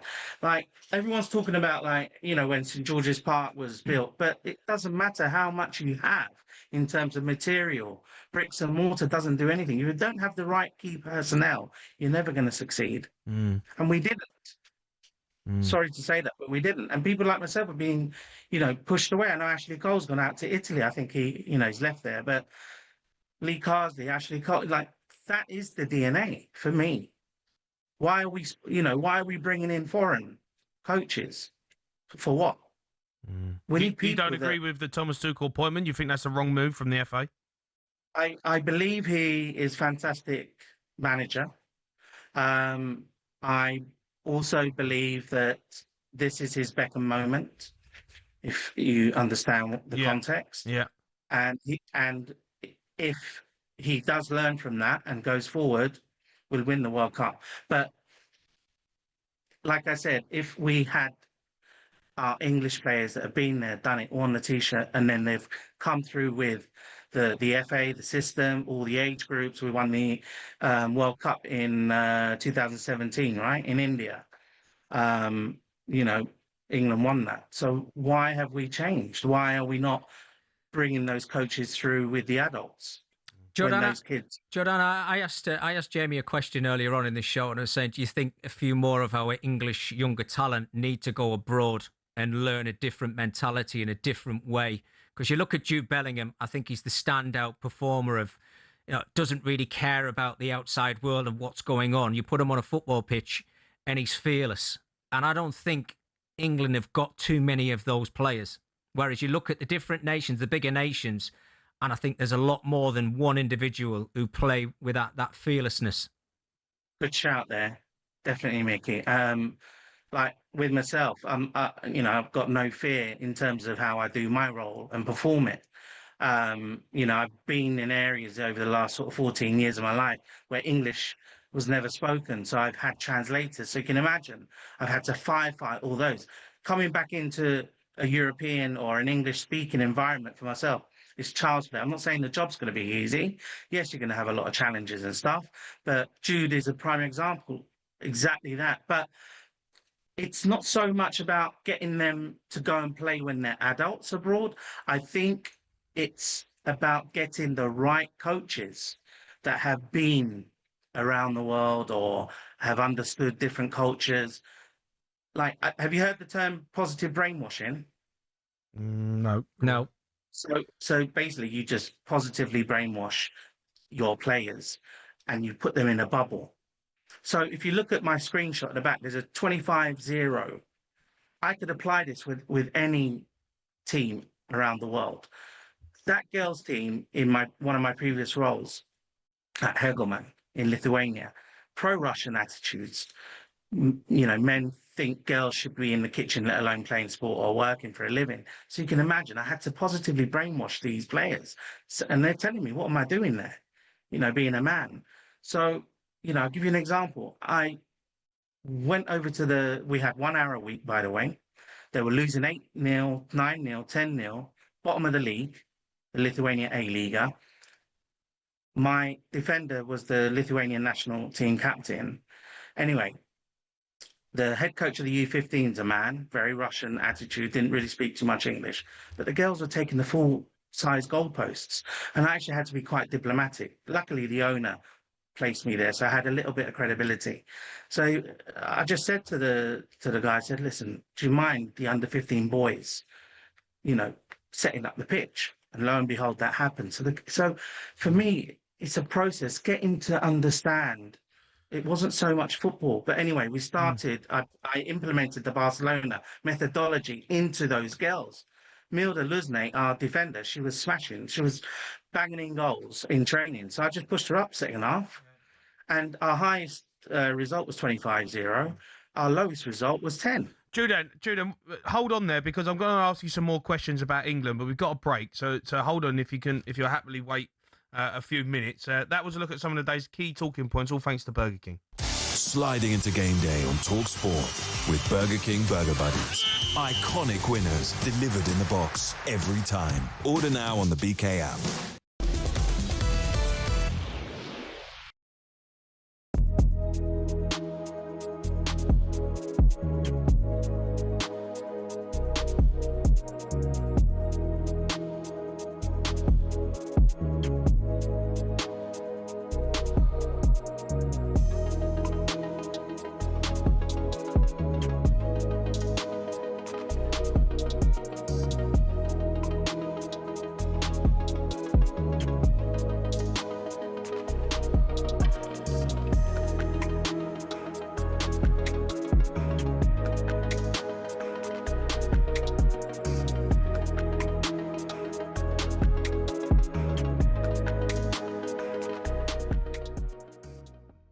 We've been talking all morning about Thomas Tuchel. We've been talking all week about him and the fact that he's questioned England's DNA, whatever that may be. He said, I think ball possession plays a crucial role. It's maybe not in our DNA as it is in the Spanish or Brazilian or Argentinian DNA. To take the ball and control the game and the ball, which is a big problem. What do you make of that, Ben? Watching the Spain game the other night against France, that's how you keep the ball. And I think it comes down to bravery. We've got the players to do it, we've got the ability to do it, but it comes down to bravery. And I think once them England players put that shirt on, when it comes to the crunch moments, that's the bit that is lacking a little bit. We've definitely got the ability to do it. We've got the players to be able to do it. You watch Spain, and when they went 2-0 up, even when they were 1-0 up, they just kept doing it. You've got Fabian Ruiz and Rodri in the central midfield. At one point, they're playing two-touch over the French midfield. They're keeping the ball nice and calm. And I'm just thinking... They had a good structure as well, though. Really good structure, but they're drilled on it. And there's a lot of people saying, well, why can't we be drilled on it? You've got to want the ball as well. You've got to want it, but it's bravery, isn't it? It is. And bravery comes in a load of different forms. So People think bravery might be a Dan Burn getting his head, and it is a form of bravery, but when it comes to the crunch moments, it's that calmness under pressure in the big calm moments where you've got to go, right, just woof, woof. And I think Argentina a bit, look at Messi, see how calm he is, and I think that filters through the team as well. Yeah, he can carry you out of trouble, Messi, can't he? Give him the ball, he carries it up the pitch, he takes the pressure on. Yeah. That's what we were lacking as well, just an individual who just could carry it up. Oh, it'd be lovely if we had one of them. Two of them at home, I think. I think it's a bit unfair because he took Gordon off, and I think Gordon's grown into the tournament, I thought, because he had a lot going on at the beginning, which I spoke of, because with the move and all that sort of stuff, a lot to handle, if you like. But I think he's grown into it.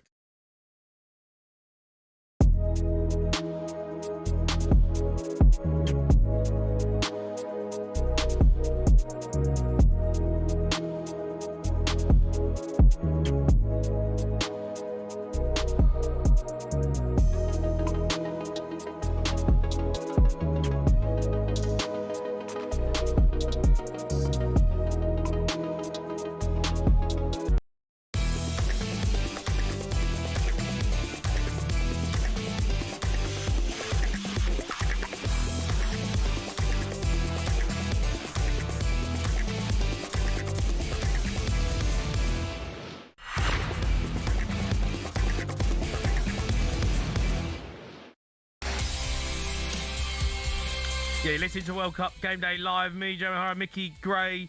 We are still taking your calls if you want to get involved and talk about the performance in the World Cup. Last night's performance, Bukayo Saka, Thomas Tuchel. You can give us a call 03717 22 33 44. But we are speaking to Udan Ali, who was at Barca's famed academy, La Masia. He's a youth football coach there. Talking about England DNA is one of the questions I want to ask you about, Julian. Do you think that we have got a problem with that compared to Spain? I'll talk about Thomas Tuchel because I heard that he says England's DNA doesn't allow them to keep the ball. I respect his view, but I don't fully agree that it's the DNA. It's more about the historical playing style, coaching culture, development pathways in England. English football has traditionally valued intensity, directness, I think, and athleticism over prolonged possession, Jamie. Yeah. Changing it requires a consistent philosophy, right? From the grassroots up, which it takes time, probably 8 to 12 years for a full generational shift. Countries like Spain and Germany, I think obviously with Klinsmann, started it off, with Germany. And that's evidence that it's possible with a long-term commitment to the style. England does have the talent, Jamie and Micky. It just needs the right system and patience. But don't you think that the cream rises to the top? When I look at the national pool of players that we've got, I think we've probably got one of the best squads in the world. And if you look at the players that played last night, would you say who maybe the B team, Eze and players like that? Don't you think that we have got a national pool of players who know how to keep the football, who have been brought up in Man City, Arsenal, Tottenham, Chelsea, the top academies, Man United in the country. These players know how to play football. Jamie, there's no doubt that, FIFA rankings reflect that we have talent. We're in the top four, probably third place after that win against France. But, I'm going to probably upset a lot of coaches right now up and down the country. But we have to get away from this, it's not all about winning. And, it's that culture. Like I heard a few people when England went down and Argentina leveled up. Oh, we're going to lose this now. So it's innate in our cultural makeup. It's a psychological. It's a makeup. So those players are already thinking that. You could tell. Whereas when the handbrake's off, and this is something else that La Masia, not just La Masia, I employ myself, is we treat training like the game and the game like training. Does that make sense?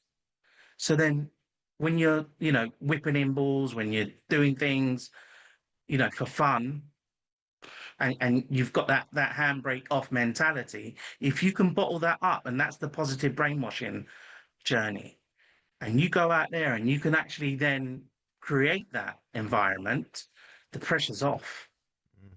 And Spain have that. And I will touch on it again.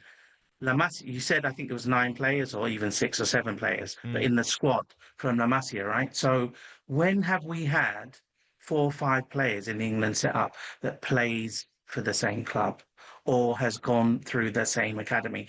And yes, all right, maybe it was a nothing game for a lot of people, but you had Eze at Arsenal, you had Declan Rice, you had Saka. Yeah, exactly, Saka. There's that kind of, and when you've got that familiarity, and that's, we've got to start really looking at the whole infrastructure and, bringing through talent and not just, you did say, do those players go abroad? But when you're just bringing a team and making those choppers and changes, it's evident that you can't get that equilibrium, and Spain has that. Even if they, and another thing, the goal. Sorry, Jamal. Nobody's going to give anybody in England 10 to 12 years, Jamie. They're just not. It's not going to happen. No, of course not. Right. So you're talking about the Spanish DNA, the Argentinian, the French DNA, whichever one you want to look at. Why can't we find a formula, the English way of being able to see out a game? We've got the talent. You've said it so many times. We've got the talent. Our English squad is as talented as any out there. We've got so many players who've got incredible ability. But there's one player, and I'm saying one, who I think, maybe Declan Rice, to a certain degree, I think he's got it as well. He's got that winning mentality where you go, right, I tell you what, we ain't the best team here, but we're not going to lose. Yeah. Him and Jude Bellingham. You said Harry Kane there. He's got everything. He's one of the best finishers in the world. He's one of the best strikers in the world. But that little bit when you go, hang on a minute, I'm not having a great game here. You don't then go, yeah, but Harry Kane put himself about. He was running around. He was messing up centre-halves. He was on the full-back shoulders, making himself a nuisance. We haven't got that little bit to see us over the line. And we're never going to have that Spanish DNA. We're never going to have the Brazilian, the Italian, whichever one, the French. We're not going to have that DNA, which Thomas Tuchel seems to be talking about. So find the English way then. We haven't been able to find it since 66. We've got far, we've got close. But until we can find somewhere when you're playing for your national side, and I'm talking England here, to say, right, we're leading 1-0. What do we do? What's the answers? Can we see a game out, or do we actually go for the second goal and then go, thank you very much, now we can go and do what we want to do? Until we find that, Thomas Tuchel's going to fall short. The next manager after Tuchel's going to fall short, whether it's Pep Guardiola, whether it's anybody, they're always going to fall short until we can find someone and a group of players who go, forget about everything. This is us. Let's dig deep. As you went right. Let's get wired in like the Argentinians. I love it. Absolutely love watching the Argentina play. Whether it's pretty or not, they leave everything out there. There's nothing left. And that's what we've got to find. Julian Alley there was talking as a former La Masia coach. Thanks for coming on, mate. You can have your say on that if you want to have a talk about the upbringing of English talent. 03 717 22 33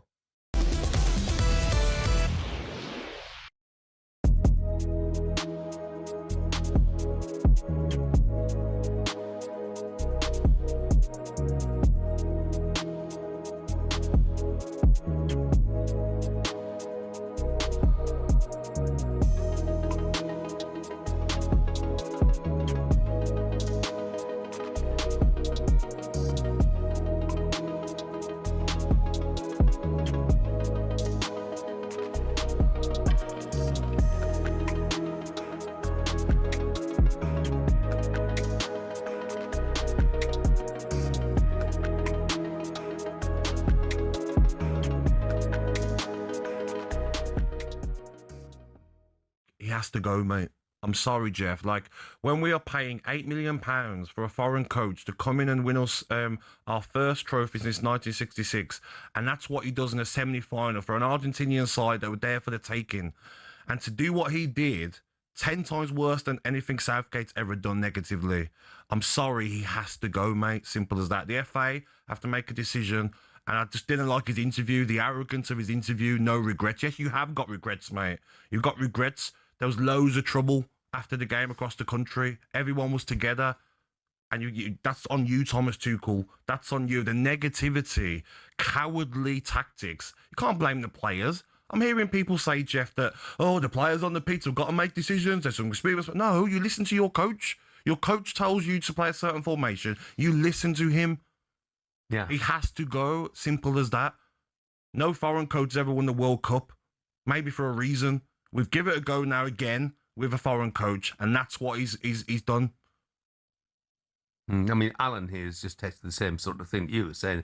So Tuchel's shortcomings have been exposed. What about the players' shortcomings? Well, look, the players, we've got 6 defenders on. We've got 4 central defenders on at the end for the cross that Messi puts into Laura Martinez. So, yes, I get that. But ultimately, the can has to be carried by the coach, especially with the negativity. I mean, look, everybody said this, but the negative.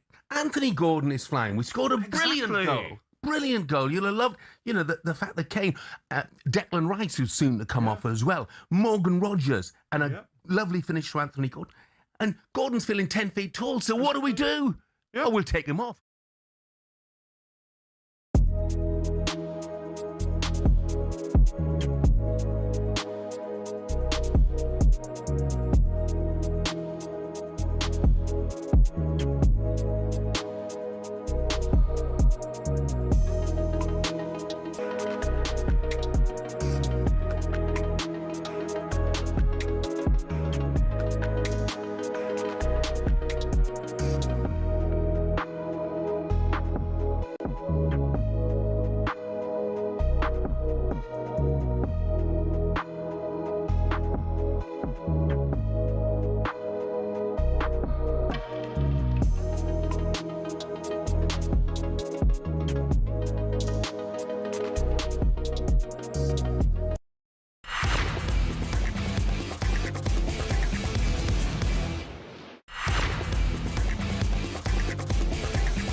You are listening to the World Cup Game Day Live on talkSPORT, brought to you by Enterprise Rent-A-Car. Whatever it is, they're here for it. I'm Jamie Hire, Micky Gray alongside me.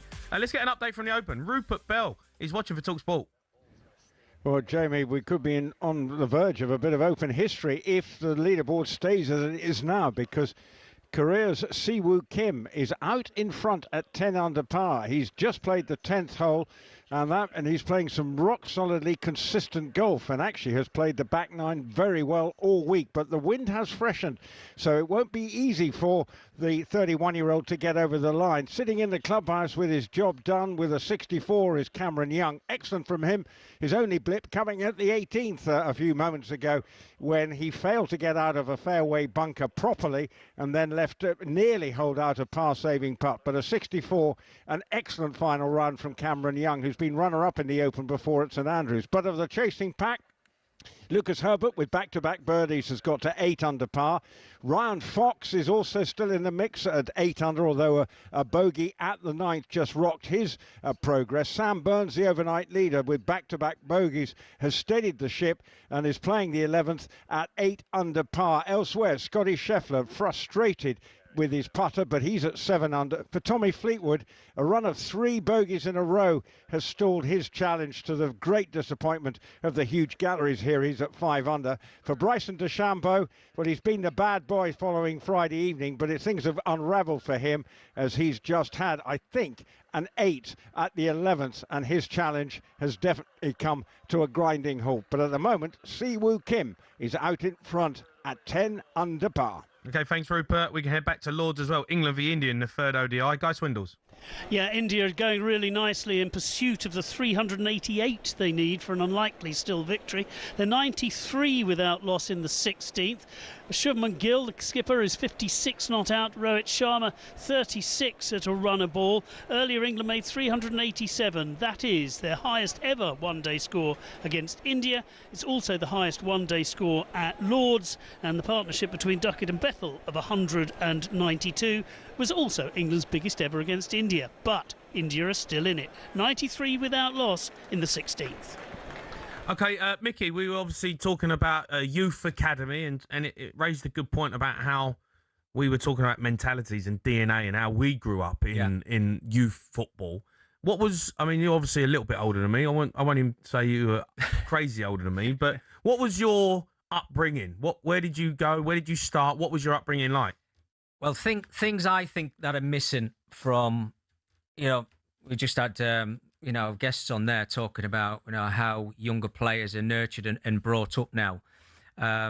One thing which I think is very similar to you, I mean, it was apprenticeship, not academies now when I was younger. So we had 2-year apprenticeship. Yeah. And then you didn't know what the outcome was at the end of that 2-year apprenticeship. So it was like B team first year, A team second year.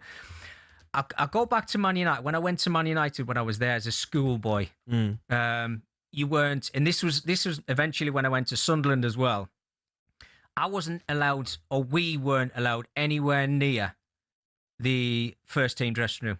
Couldn't eat with them. We ate in a separate area to where the first team ate. You had to earn your right to become closer to where the reserves used to eat and stuff. And then the first teams, the jobs you used to do. You always designated 2 players each season. So I'm back at my Sunderland days now. And I was designated 2 players the first year and 2 players the second year, where I had to put his kit out in the morning and he had to clean his boots and make sure his boots were clean every single day for training. And then one of the jobs that you get designated was either, cleaning the toilets, cleaning the bath, cleaning up all the kit in the dressing room. Mine was to clean a bath that was the size of this room. The big old baths. I don't think they're there anymore. No, don't exist no more. Yeah. And if I didn't do it right, my youth team coach at the time would come round and he used to wipe his finger across the top of the slates and go, "It's not good enough, do it again." And we couldn't leave the training ground until it was spotless. Yeah. Every single job was spotless. And if I didn't have the right kit out for my 2 pros, as you like, at the time, they would say, "Where's me jumper? Where's me tracky bottoms? Me boots are still dirty. There's still mud on the soles of me boots." And it was just grounding. I had to knock on the first team dressing room door and be invited in, or you weren't allowed to go anywhere near that first team dressing room. And your coaches used to say, if you want to go in that dressing room, earn the right to be in that dressing room. And it was all little things, and they're all little things, but they eventually became something big, because when you got there yourself, it was like, my God, I've arrived now. It is a privilege. I'm allowed in the dressing room.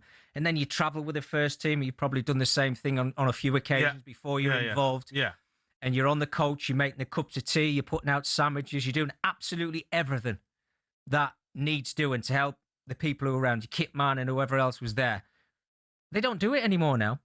There's people there who do all these jobs for the first team and whoever else needs the kit, the boots putting out.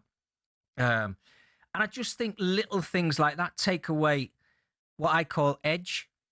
Is when you're in that first team, it's preparing you to be a first team footballer. When you get your chance, it's like, oh my God, right, I'm in the big world now. Do you think that these young players now that are a bit soft because of the way that it's changed in academies? Yeah, I do. I don't think we've got enough players breaking into the first team look, we know they've got talent and we're seeing them now.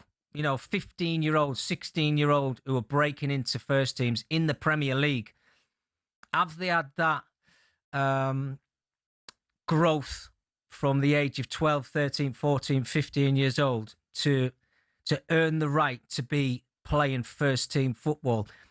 Because I don't see it at times. I think we get things too quickly and early as young professional footballers now. Some academy footballers now are on 20, 30 grand. Yeah, don't even play football. I mean, and you think you've made it. That's the problem. Is you start getting a massive contract, and you straight away think, right, I'm in the first team now. I've played a first team. I've made it.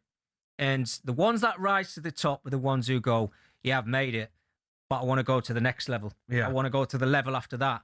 You'll get certain players who are probably good enough to play Premier League football, but they end up playing Championship football and League One football. Yeah. Because they haven't got that little bit, that nastiness, if you like, to go to that next level. And then maybe that's one thing I've criticised over the years. I know football's moved on and you can't stand still, and academies have all got better. Yeah. Not just in England, they've got better throughout Europe. But yeah, maybe that's where the soft touch comes, because we're giving things too easy. And what you must have been very similar. Yeah, era was changing when I was. I still cleaned changing rooms. I still cleaned, the showers and things like that. I didn't clean toilets, but I used to clean Chris Hughton's boots every day, every morning. He was first team coach. I had to clean his boots, and I made sure that they were clean. Christmas tip. Yeah, Christmas tip. Never got one off Chris Hughton. And it was like, because he was first team coach, I was like, I just accepted it. But I loved it. Yeah. Because he was the first team coach, right? Yeah. So I knew he knew who I was. Yeah. Because I was cleaning his boots. Yeah. So, I loved that, because I was like, he might not know me yet as a player properly when I signed for Tottenham. Yeah. But he'll know me because Jamie Harris cleaning your boots. Yeah. I was at Arsenal's academy. I started at Chelsea when I was 7. But I eventually moved to Arsenal's academy when a lot of clubs come in for me when I was about 9, 10. Arsenal were the best academy. They were. It was Arsenal, Man United. Down the south, it was Arsenal. Up north, it was Man United. And everyone's improved now, but at that time, Arsenal was number 1. Maybe they still are. And I went to their academy, and I have to say, their academy was unbelievable. Yeah. Like the coaching staff, the coaches that they had, the people that I had throughout my coaching time at Arsenal. And it was the first time Arsenal and it was with Arsene Wenger, who was the manager, who developed Hale End, which has now become where everyone talks about Hale End. Yeah. I was at Hale End at the start, and they put me in, they'd done a football school. So I actually left the school that I was at. They picked 10 lads from our age group, from the age group that I was in, to go to Hymes Park, which was Hymes Park School. We went there. We didn't do RE and we didn't do PE. So when RE was on and PE was on, we'd go and train. Lunch, we'd go and train. And then after school, we'd go and train. So we'd done double sessions every day from 15 years old, year 10. And that, for me, that education was where I went to the next level, because I was training and playing every single day of the week. I wasn't going to train at the JVC Centre at 7 o'clock at night. Yeah. I was training every single day, full time, from 15 years old. And I think that's what took me to the next level. Dermot Drummy was my coach at Arsenal, sadly passed away, but amazing coach. Then it was Neil Banfield. But I remember people will know Neil Banfield, who he was a great guy, and I love him to bits. But he was at Arsenal's academy. He was like the under-21s reserve team coach. He had this reputation of being this ruthless, horrible man, right? And you were scared to go and train with the under-21s because you knew he was ruthless.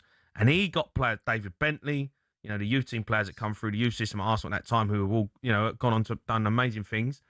It was Neil Banfield was the guy you had to get past to get to Arsene Wenger. And he was a brilliant coach, but I was scared of him. Yeah. And I don't know now if young players are scared of their coaches.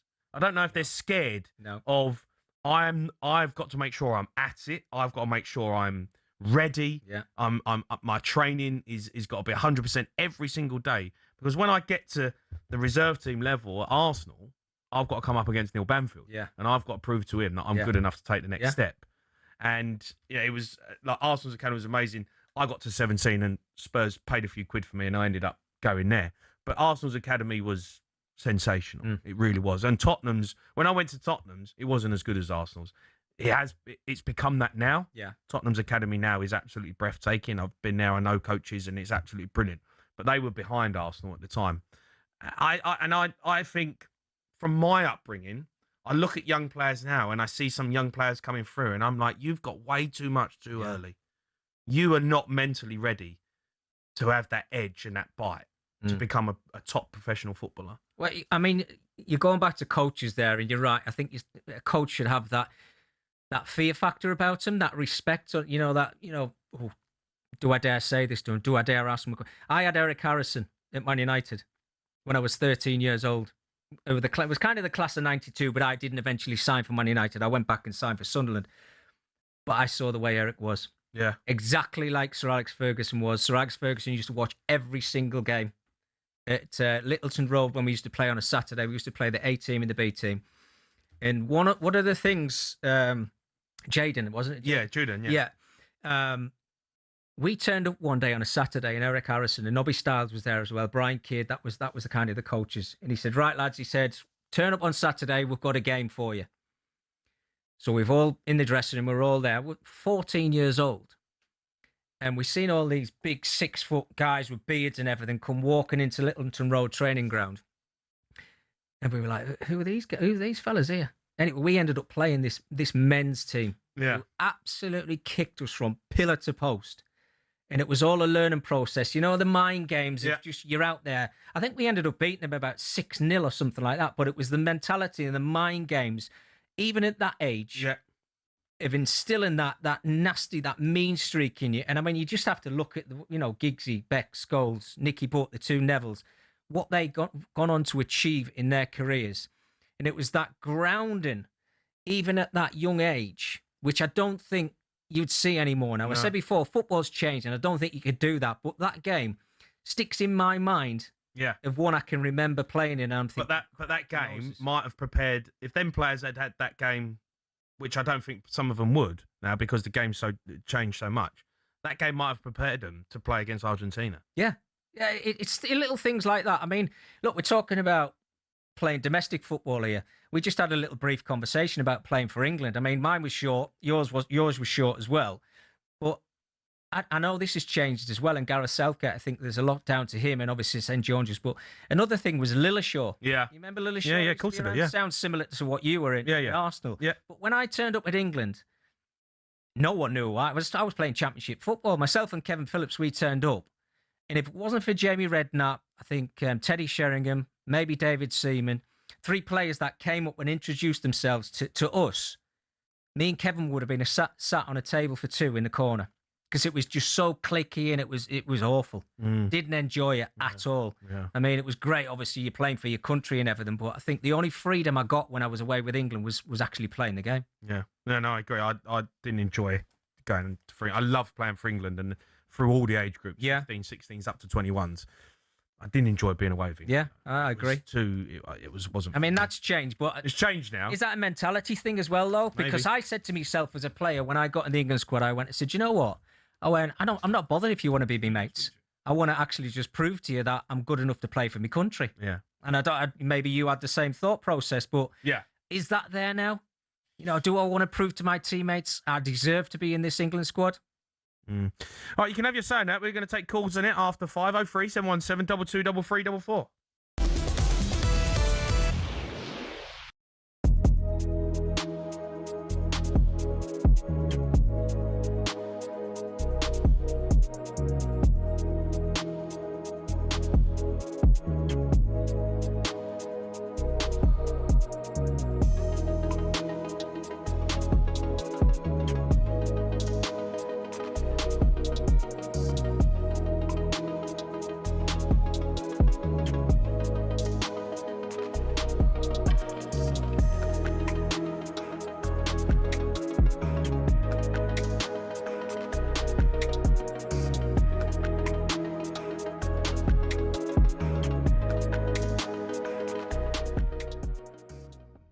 I wonder whether he went back, muscle memory, whether he's gone back to what happened against Mexico, where we dealt with 5 at the back and they threw things at...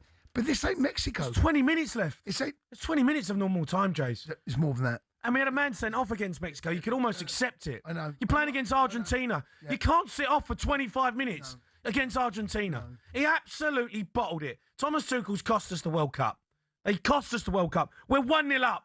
Played well first half. All right, cagey affair. We go 1-0 up. Be brave. Be brave, Thomas. This is what we brought you in for. We brought you in for this moment. We got rid of Southgate because he bottled it, because he weren't brave. We brought you in for now to make that decision. We're 1-0 up in a World Cup semi-final. Bring on Rashford. Bring on Saka. And if they score, they score. But at least we're going to go down fighting. At least we're going to go down with some pride. We fell out of the World Cup in disgrace because of him. Because of him. And we brought him in for this job. This is what we brought him in for, to get us over this line. And it's the same old England, same old crap, same old guff that I have to watch every tournament that we're in. And it's the manager's tucked us up again. Tucked us up. We're dead on our feet. Got Morgan Rogers playing right wing, Jude Bellingham on the left. Brings on Nico O'Reilly. We can't get out. Harry Kane's done nothing. He's dead. Nothing. Got nothing left. I don't. I can't believe it, Jace. Well, no. Jace, I can't believe it. It's a disgrace. He should be sacked. Get him out. Gone. I totally agree. I can't believe that we've moved on from Southgate. And it was, if you look back over how we've limped out of World Cup or Euros, whatever, it was literally rinse and repeat. It's the same reasons.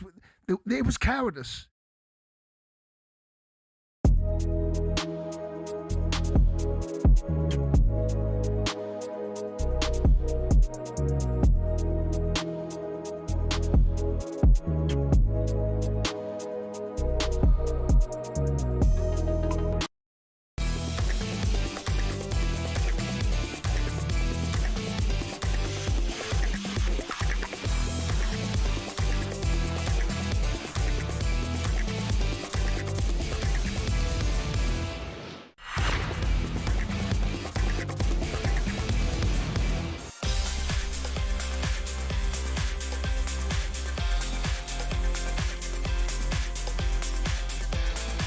You are listening to the World Cup Game Day live on talkSPORT, brought to you by Burger King Burger Buddies. Iconic winners, delivered in a box every time. Order now on the BK app. Let's get a quick update from the World Match Play of Darts. Ian Danter.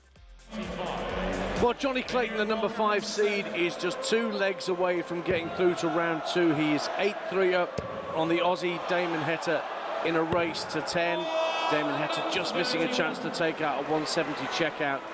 Earlier today, we did see our first seed exit these championships as the number 13th seed, Chris Dobie, was knocked out by the Obergenius Dirk van Duivenbode, the Dutchman, winning 13-11 in a match that went nearly all the way to a sudden death leg. Michael van Gerwen is also through. The 3-time match-play champion will play van Duivenbode next after he saw off former UK Open winner Andrew Gilding. But Gary Anderson was probably the star performer of the day so far, posting well over 100 average in comfortably seeing off Ryan Joyce of the northeast of England. All the action currently underway on the talkSPORT app, and there's an evening session to come to from 7 p.m. after the Open Golf on talkSPORT 2, featuring the likes of James Wade, the former match play champion, in his 21st appearance at the Winter Gardens. Okay, thanks, Dan. It's time now to take a look at the latest odds with Bet365. On the ball on talkSPORT with Bet365. This summer, Bet365 are bringing you more offers than ever before. 18 plus, gambleaware.org. Yeah, Steve Freeth joins us from Bet365. Right, Steve? Hiya, lads. I've got to say, Joe, that was a great listen there, listening to you two guys. I enjoyed that. Thank you, mate. Thank you. Yeah, it's always nice to talk about something different instead of just slaughtering Thomas Tuchel in England. Yeah. No, it was a good listen. It was a good listen. Look, just on the reaction on the England game, Saka scored a hat-trick. Did anyone lay that? Yeah, we had 29 bets actually pre-game at 200 to 1. We had on that. So that was, in fact, there was one person who's had it in a double with Messi hat-trick this evening at 10,250 to 1. So that's what a bet that is! Oh my goodness me. I had to have a look at that again. Quite incredible, really. So we'll see what happens tonight, of course. But yeah, it was a fantastic game last night. It was 6-4, wasn't in our original prices, admittedly, but it was 250 to 1 in play when England were 2-0 up. We had a number of fivers and tenors on England to be winning at half-time 4-0 at 250 to 1. It's a type of game, lads, that, small stakes, big prices, that, make it enjoyable. Yeah, of course. Amazing. 250 to 1 at 4-0 at half-time is a great bet. Yeah, fivers and tenors for that. Declan Rice was 33s, to get the first goal. No Kane, no Bellingham, no problem. England drifted like a barge before kick-off to 100 to 30. And Tuchel is 6 to 1 with us, Jamie, not to be in charge for that Spain game on the 26th of September. Okay.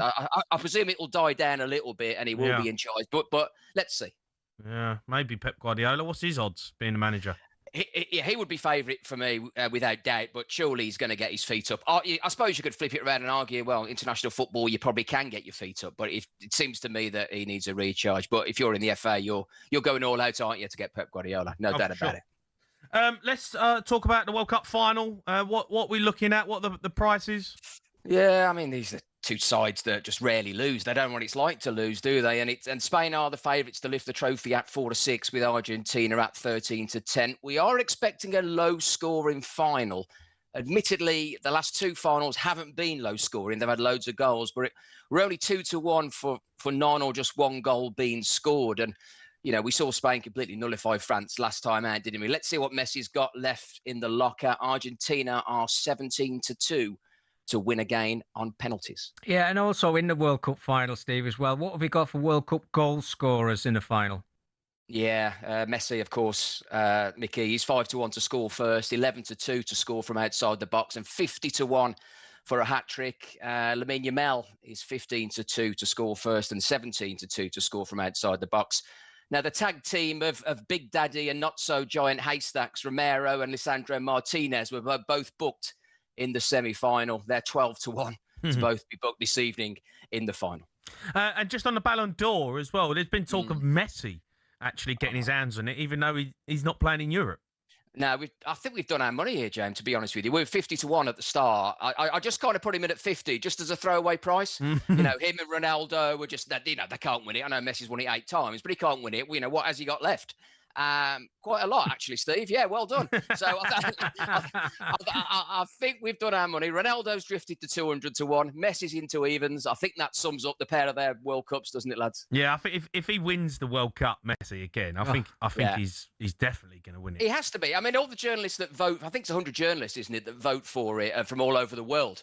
I can just see, far and wide, just people being misty-eyed by Lionel Messi, and if he retires also, I think he looks pretty nailed on to me to win it. Harry Kane has drifted a bit. He did start the World Cup as favourite at 6-4. He's now 7-2. And I know it's recency bias, lads, and it's only just happened and everything like that. And when the dust settles, it might change. But yeah, Lionel Messi looks very much in the box seat to win his 9th Ballon d'Or, in my opinion. I saw a list earlier, Jamie. I can't. Was it probably in my room this morning? And Rodri's not on that list. I mean, he might be on it now, Steve. You might tell me something different. He's 10s. He's 10 to 1. He was 150 to 1 before the tournament, Micky. But the fact that when he won it last time, from memory, he probably had to win it and win the treble with Manchester City to get anywhere near it. I just think Rodri and Messi in the same sentence, they're a million miles apart, aren't they? Wow. And if you're a journalist and, listen, there has been money for Rodri. I get it. but he's got to have 2 the wins tournament. tonight. That's the one. Yeah. I think he needs to score a hat trick, and I think he needs to knock out Donald Trump or whatever. Do anything to win it. But I'm only joking, of course, Donald, if you're listening. But yeah, you know what I mean. Yeah. Steve, you're a star. Thanks, mate. Cheers, lads. Cheers, Steve. All right, those are the latest odds with Bet365. Whatever the moment, it's never ordinary at Bet365. 18 plus, gambler dog. On the ball on talkSPORT with Bet365. Download the Bet365 app and check out more offers than ever before this summer. 18 plus, gambleaware.org.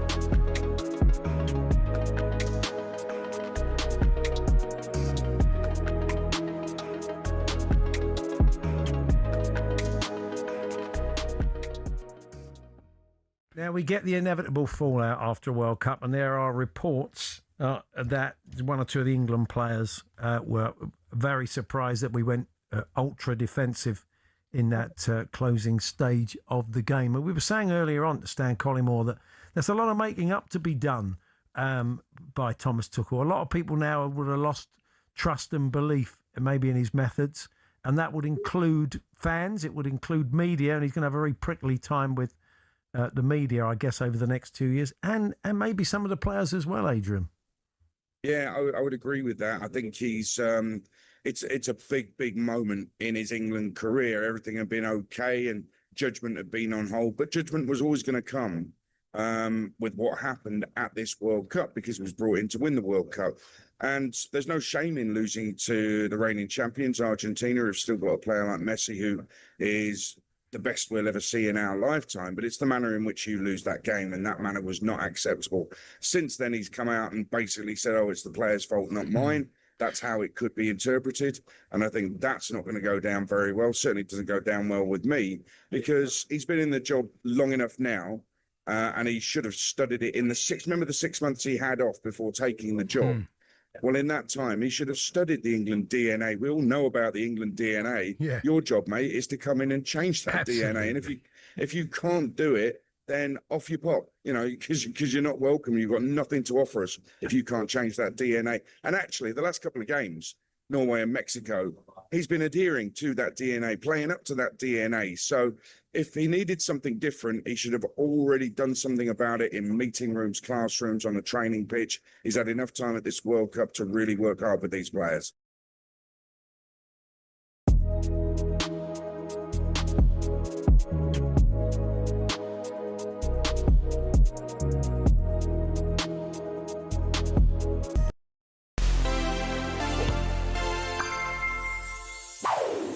It's not easy to follow in the footsteps of your idol, especially when he's Diego Maradona and your country expects you to emulate him.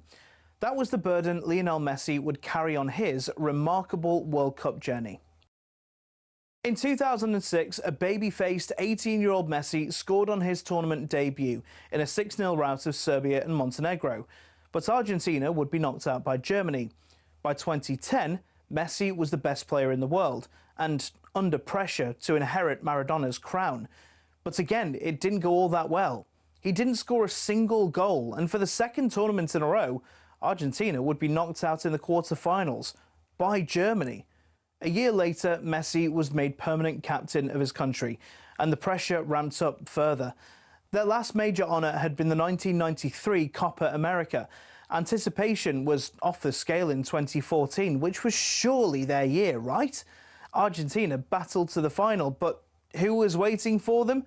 Germany, and they nicked a late goal in extra time. Messi had fallen at the final hurdle, and the golden ball was no consolation. By 2018, patience was wearing thin, but a disaster of a tournament saw Argentina finish second in their group and go out to France in the round of 16.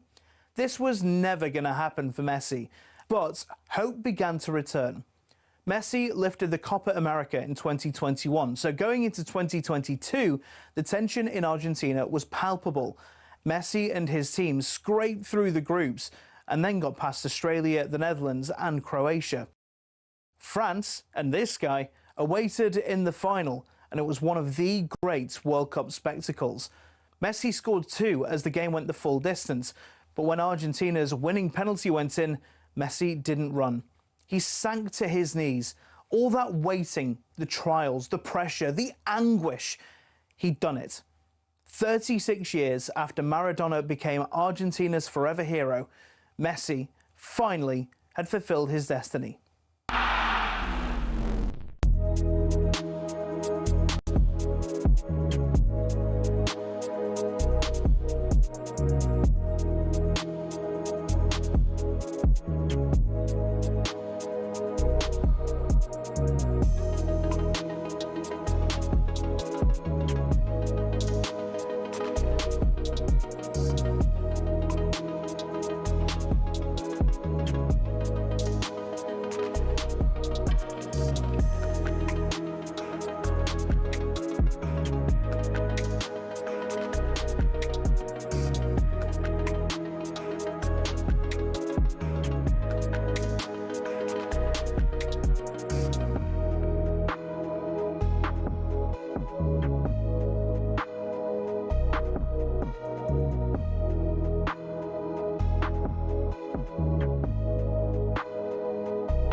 You are listening to the World Cup Game Day live on talkSPORT, brought to you by Enterprise Rent-A-Car. Here for it. Book now at enterprise.co.uk. I'm Jamie Hire, former England defender Micky Gray alongside me. Remember, over on talkSPORT 2, we've got live commentary, the Open Championship, which is into its final hours over at Royal Birkdale. Cam Young is the clubhouse leader on 9 under. It's in an hour's time. We are handing over to live coverage of the biggest game in football, Spain v Argentina. 2026 World Cup final. Some of the fans in and around the MetLife Stadium have been having a bit of trouble getting in. talkSPORT's Declan McCarthy has been speaking to them. We're outside the stadium in the New Jersey, New York Stadium, and I've got with me... Tres. How long did that take you to get in? Like 2 hours. What was the reasoning behind it? I think the security control. I've got Shax with me. How was that experience getting into the ground? Extremely long. Extremely long. I mean, how long are we talking? I was online for 2.5 hours. And did they give you a reason why it was so long? Absolutely not. Okay. Nothing was told. What was that experience like getting into the ground? I think it's strange, but we know how is the security in USA. I feel the same in the final draw in Washington in December. We feel the same when we came to the final of the US Open tennis with Alcaraz. In USA, it's always the same, too much security. If Trump is in the stadium, everything is worse because more security, more police, more people. I stay 1 hour and 40 minutes outside, so we know that, and we came early in the morning to start inside the stadium. I can confirm Adrian Durham is in the stadium, so we're okay. But it is a bit hairy out there, and if there are any fans listening to this that are in the United States, in New York today, I would advise getting here early. Yeah, it does feel like if the president of America is going to be in the ground, it's just going to be all sorts of security going on, and you know, the football fan who's probably paid an absolute fortune to get there, it's just going to be standing in a queue for 2 hours. You're like, really? Do I need, like, come on. It spoils the occasion, doesn't it, a little bit? Because you get more frustrated about getting into the stadium, and it's like the whole nation, the whole country just stops because of Donald Trump. Now, he's not attended, I think I'm right, Jamie, in saying 0 games. No, he's given all this big one about, it's welcome to the USA. Let's not forget about Canada and Mexico in this as well. Seems to be all about America, but you want to enjoy it. You've spent the money to go to a stadium. Yeah, you need security, but it shouldn't be taking 2.5 hours. It's ridiculous. No, it is ridiculous. It is. All right, let's go to some calls. Ibby's phoned us up. Who's a Liverpool fan, Ibby? Hello, guys. Can you hear me? Yeah, we've got you, mate. We've got you. Go on, what do you want to say? Yeah, I'm just touching on the conversation we had with academy players. I've been in and around it. I've worked within it, and I think it's actually insane the ages these clubs are getting players and what they're offering them. Like, kids at pre-academies are getting offered houses to move to different teams, and I think you just get too much too young. Who for him? Who did you work for then, if you worked in the academies? No, I used to play in the academies back in the day. All right, okay. Who did you play for then?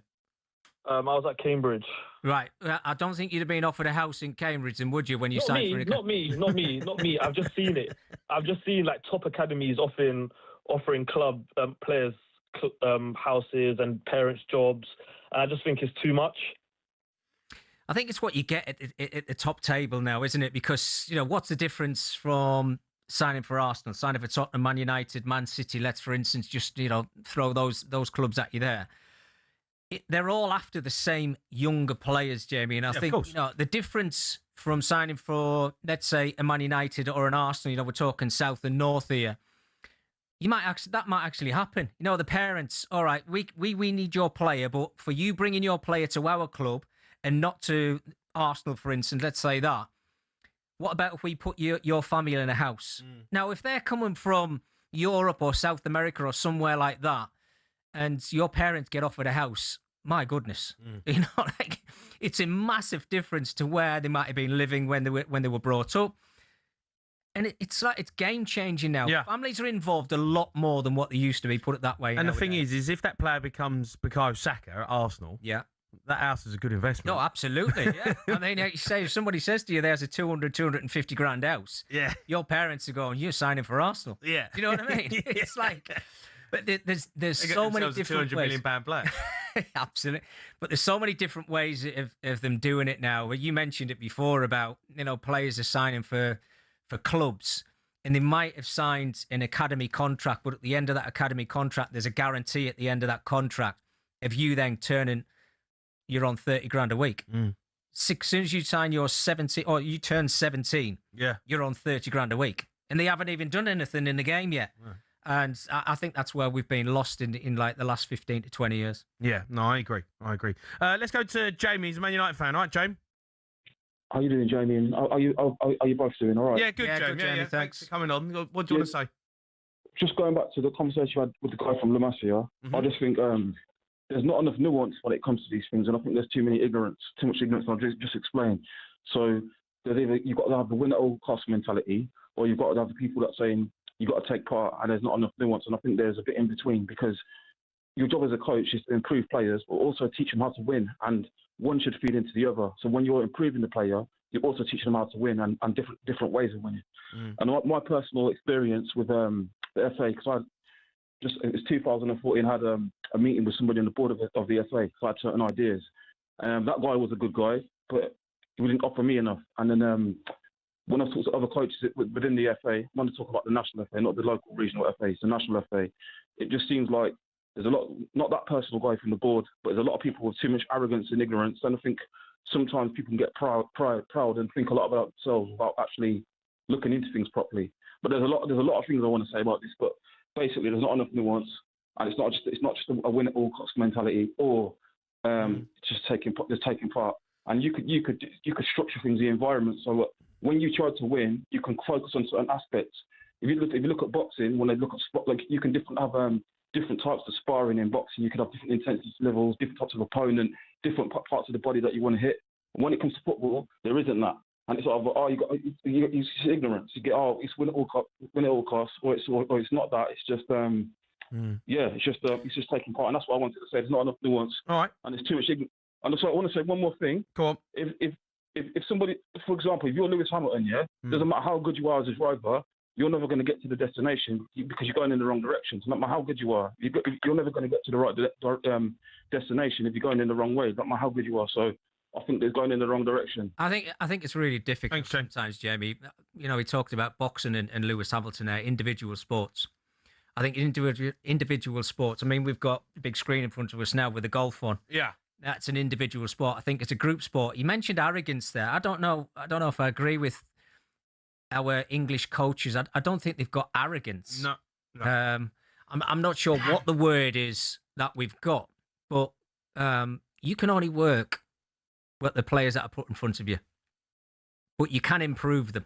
Yeah. And you can learn them certain things. I just think at the moment, for me, I think one of the things that's missing for me, I'm trying to be as kind as I possibly can here, I think we've just got a soft underbelly. I think that's one thing that needs to change in our DNA. You know, we talked about DNA a lot over the last few days, haven't we, because of Thomas Tuchel. Because technically, we're good enough. Physically, we're good enough. We've got the talent. We've said it so many times about the England squad. And there's obviously something missing. They've got to try and find that missing formula. And I think a soft underbelly is certainly one of them. Yeah, I absolutely 100% agree with you. I hate when I watch Premier League football now and I see players swapping shirts, chatting after games. You know, massive matches between half-time. Yeah, Man City and Arsenal. And then after the game, they're having a chat, talking. Yeah. And I'm like, mate, you've just lost the Premier League. Yeah. Like, what? Get out of my face. I've never understood that. One of the first things, and I'll go back to it, is the handshake, which came into the game in the latter stages of my career. And you'd obviously seen it a lot more than me because it was there for a longer time. But I never used to like the handshake at the beginning of a game. I know why it's there. It's all about respect and everything. And you can shake hands and still get on with the game. But I just remember Stuart Pearce in that game when he went across. I can't remember who we were playing. I think it was Germany, actually. And he was shaking hands. He was looking at the ground all the way through the 11 players. And I thought, I love that. Absolutely love it. But there's not enough of it. No. There's not enough. It's We're too all much. too nice, aren't we? Too nice. Like niceties, there's too many of them in the game. Yeah, no, I agree. That's if we're talking about DNA, it ain't technical ability. No. It's the underbelly of. Yeah, you're right. You know, the Argentinians had it. We didn't. Right, keep your calls coming in. We'll take some more on this. 03 717 22 33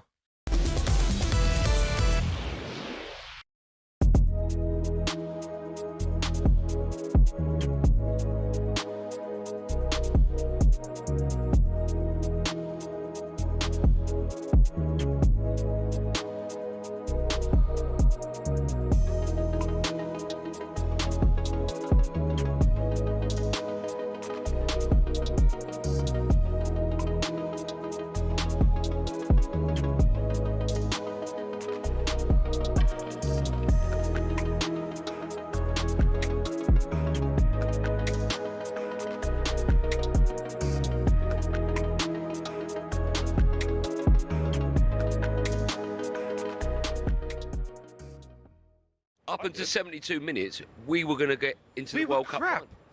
Oh, we weren't crap. The goal, right? the goal we was weren't a crap. wonderful ball from Morgan Rogers. Yeah. But I'm asking you to put your playing hat on now. Yeah. You're Argentina. Is that a good goal, or has they switched up at the back post? That's a bad goal. You switched off. The right back, or was it the right back? Doesn't it doesn't even react. Why does that need to criticise a bad goal for England? It was a great goal. We went 1-0 up. It's a great cross. It was a great Why cross. can't you argue that Gordon lost his man to score the goal? Because the geezer doesn't even see him. Well, he doesn't go there must be a reason for that. He doesn't run and go boom boom. He just runs and the guy's like, oh my man. Troy, you can't criticise a goal that we scored. I'm not criticising it. I'm saying we didn't play well. We had 5 shots in the whole game. Yeah. They had 5 on target. Remember, they don't call the 2 that hit the post on target. Yeah, but so they had the same amount of shots. But man for man, they're better than us. But no, they're not. Oh, well, they are. No, they're not. Not man for man, they're not. Man for man, they're better than us. Well, last night they were. Yeah, but still, I think maybe you maybe at a stretch, maybe 3 of their players maybe gets into the England. Exactly.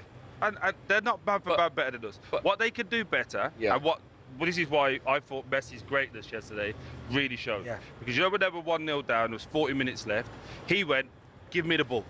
He lost it a few times, give it me again. He hit crosses over, give it me again. Don't worry, just keep giving it me because I know I'm going to do it. Everyone in their team went, there's 2 lines. You can either be, I'm going to be the person who doesn't make a mistake, I'm going to be the person who wins the game. Everyone in their team and their bench went, we're going to win the game, I'm going to be the man. Yeah. Our team went, don't be the one to make the mistake. Oh. And we played with fear. Now, that doesn't always come from the manager, that comes from the players within. One person I do want to give a shout, because I've been very harsh on him with this whole thing. Jed Spence was top draw. Yeah, he was. Was top draw. So I give credit where it's due. But we've got top players, apparently.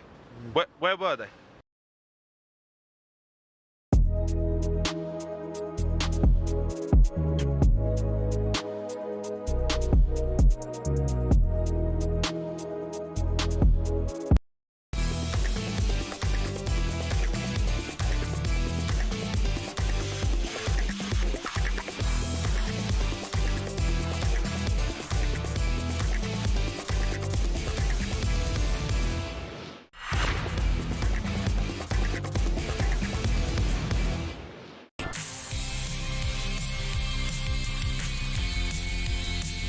You are listening to the World Cup Game Day Live. Me, Jamie Hire, Micky Gray. There's been a wicket at Lords in front of talkSPORT's Guy Swindles. Big one too. The skipper's gone. Shubman Gill trapped LBW by Adil Rashid for a fine 77. Went for the sweep shot, missed it, and was plumb despite a review. The Indian crowd weren't too worried because that brought their massive hero Virat Kohli to the crease. He is 1 not out. Rohit Sharma 68 not out. India, remember, are chasing a massive 388. In the 26th over, they are 149 for 1. Long way to go. Yeah, Cameron Young going to become Open champion. Well, maybe there's a chasing pack behind him, but let's get the latest from Rupert Bell. Don't count your chickens yet. Jamie, sorry, I'll remember who I'm talking to. Old age. Anyway, Cameron Young is out in front at 9 under par. A brilliant 64 earlier in the day. Finished about an hour ago. He's sitting in the Players' Clubhouse watching on as there's a lot of people struggling out there. Siwoo Kim seemed to be going along serenely enough, but once he hit the back 9, the nerves came hard and fast because he's had successive bogeys to slip back to 8 under. Ryan Fox has just steadied the ship with an excellent birdie at the 13th to get to 8 under, just 1 adrift. Sam Burns has held a monster par-saving putt on the 13th to also stay at 8 under. It looks as if it could be a battle between those 3 to try and overtake or equal Cameron Young's score. Elsewhere, Tommy Fleetwood's challenge faded with a poor run with 3 bogeys in 3 holes, and he's playing the 17th at 5 under par, and certainly gave the crowd plenty to hope early on in his round. But as I say, he was rocked by those 3 bogeys in a row and took the wind out of his sails. But it's Cameron Young watching on anxiously, Jamie, to see if he's going to lift his first major title. Remember, he's finished in the top 10 7 times in majors since 2022, so certainly would be deserving of lifting the claret jug. Okay, thanks, Rupert. It's not that hard to get the name right, is it? Shambles, Rupert, shambles. Time now to hear some of your shared takes of Burger King. Shared takes on talkSPORT with Burger King Burger Buddies.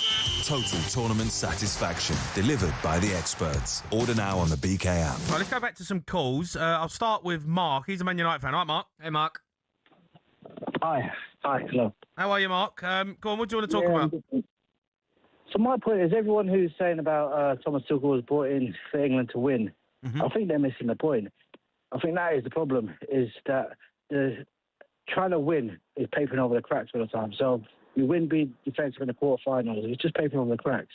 Really, if they'd attacked and gone for it the other day and lost, we wouldn't be having this conversation. So what's been brought in for them, Mark? What's your answer to it? The answer is that when you play in the qualifiers, you're not just looking at the result. Oh, we've got through to the World Cup, and then you get into the group stages. Oh, we've scraped a couple of 1-0 wins, and we've just got out of the group stages, and then the same in the quarters and the last 32. It's always looking at the result and never looking at the performance. And sometimes the result just papers over the cracks. But we haven't had performances, have we? We've had a 45-minute performance against Croatia and a 90-minute performance against Mexico, which was more defensively. So you're right. And then when we win 1-0 with no performance, everyone's saying we're doing a good job because of the result. So if you start taking the 1-0s away, the results away, you look at the performance. Yeah, but in a tournament, in a World Cup, it's about the result. No, because you can't play. It's not Project England, is it? No, but you can't play up into the semi-final just scraping 1-0 wins, hoping for a penalty or a set piece. You've got to have some substance, and Argentina had some substance to fall back on. They've got their performances to fall back on. I agree with that, but us scraping over the line and winning 1-0, I wouldn't mind if we went all the way and didn't play well, but won the final 1-0. That shows you've got something about you, right? No, that's I don't believe. I just think we get caught out, and that's exactly what England do. They play with fear, they play for the result, and they have nothing to fall back on. So I think if you're focused based on the performance, so for example, when we get to a semi-final, we're gonna go for it, we're gonna attack, and if we're gonna lose the game, but we're gonna attack. You can't rely on a 1-0. But didn't we do this with Gareth Southgate? We had a long tenure of that, where we were kind of accepting of the fact that he was trying to build something. Club England type feel, and performances were there, and it wasn't so much about the result. It was almost like, all right, let's see what we can do and see where we go. But this World Cup, it was about the result. It was time. That's why we brought Thomas Tuchel in. Yeah, it's just for me, it's just a mentality. I don't think you can go out and play for that. I used to play football a lot. I play tennis now. When you play tennis, you don't play for the result. And what I mean by that is you work on your different elements of your game. What do you mean? It's an individual sport. It's completely about the result. It is an individual sport. But what I'm saying is we need to play. I believe we focus on the performance. Do you play? Well, yeah, but okay. But are you playing with your mates? What you say you play tennis? No. You play competitive tennis. I accept it's a completely different standard. But what I'm saying is, if your sole purpose, irrespective of the performance, is just about the result, you don't care how it comes, you're going to come unstuck, and that's what we've done. It hasn't come unstuck for Argentina. Their will to win. But they've got win at all costs. Yeah. I think it's really difficult, Jamie, and obviously being sportsmen ourselves, I think it's really difficult to compare individual sports to a group sport. I think they're completely different things. I think the mentality is, if you're an individual sports person, you're the manager, you're the boss, you're picking your team around you to get the best out of you as an individual. I think as a team, you're in that dressing room. That's your mainstay. I hear this all the time about managers are around dressing room. No managers in my footballing career came anywhere near our dressing room. No. You managed your dressing room yourself. Jordan Henderson's been away with England, whether you agree with that or whether you don't agree with that. There was other individual players in that England squad while we've been away who, personally, I don't agree that should have been there. I think we all look in hindsight now and go, there could have been 4 or 5 different changes to that squad that would have helped us moving forward. Mm-hmm. How far we would have got, I do not know. But I think trying to compare an individual sport to a group sport and knowing what goes on inside that dressing room, I think people are guessing. Let's go to John quickly. He's a Liverpool fan. All right, John? Hello, mate. You all right? Yeah, go on, John. What do you want to say? Right, so James, Micky, thank you very much for a lovely show. Definitely argumental. I'm not going to lie. Can I just ask you, look, to get off Tuchel's case? I mean, at the end of the day, De La Fuente and Scaloni, they've been in place for 8-10 years, looking after their teams, right? So they've been looking after the youngsters coming through and doing all that kind of stuff, and and developing those guys. I think they won, right? Sorry, they won the tournaments. Well, yeah, but I mean, Tuchel's only been in place for 16 months, right? and he's only lost 3 games. Mm. And if you look at Spain and Argentina's history, Spain are 37 games unbeaten, but it's against rubbish teams. Excuse me, it's against not so strong teams. Let's put it like that. But that's what we do. We play against average teams all the time, and the reason that Thomas Tuchel was brought in was to beat the team that was a 50-50. And he got it wrong. This isn't a slant on Thomas Tuchel's reign as England manager. It was 30 minutes that he was brought in to do. That he messed up. I don't think. Yeah, but if you look back over the 25, 30 years, English managers' tactics have never been great. Mm. And so we've always messed it up at the last bloody minute. John, you talk about De La Fuente and Scaloni. When they come in as manager of the national team, they won the first tournament they were in, both of them. Yeah, but they were under 18s, under 19s, under 21s, under 23s, and they went through the whole. They've gone all through all of that. Yeah, but they won. And they won as a first team manager. They won. That's what Thomas Tuchel's brought in to do. But if you look at the England team, what have we got? We've got a mixture of anywhere between 22 and 33 years old. Right. And that's not developing a team. That's not building a team. That's just sucking up what you've got and getting on with it. And I don't think it's fair on Tuchel. I think, yes, tactically he messed up on the. No, but that's what he's getting. But that's what he's getting. It sounds to me, John. It sounds like John's trying to say that Thomas Tuchel doesn't deserve any criticism, right? He's talking about a coach going through the under-18s, the under-21s, the 23s, and then being the national coach. Mm. Well, we had that with Gareth Southgate. Yeah. Yeah, he came through and he nurtured all of those players and got them all into the squad. Loads of time to get it right. But when we got to the big stage of Euros and World Cups and we need to go that one step further, he wasn't able to do it. So you can talk about De La Fuente, Scolari, you can talk about whoever you want who's in charge of Argentina or Spain at the moment. It doesn't matter. Coaches can take you so far. When you cross that line, and I'm talking to John here, when you cross that white line, it's down to the players. Yeah, when you get to the final 25, 30 minutes of a game, the manager might pipe up a little bit and go, right, all right, lads, right, we need to do something different now. And that's when he comes into it. And that's what Thomas Tuchel was brought in to do. And he failed at it. Mm. There's no other way, other way of saying it. He failed at it. Yeah. All right, keep your calls coming in. 03 717 22 3344.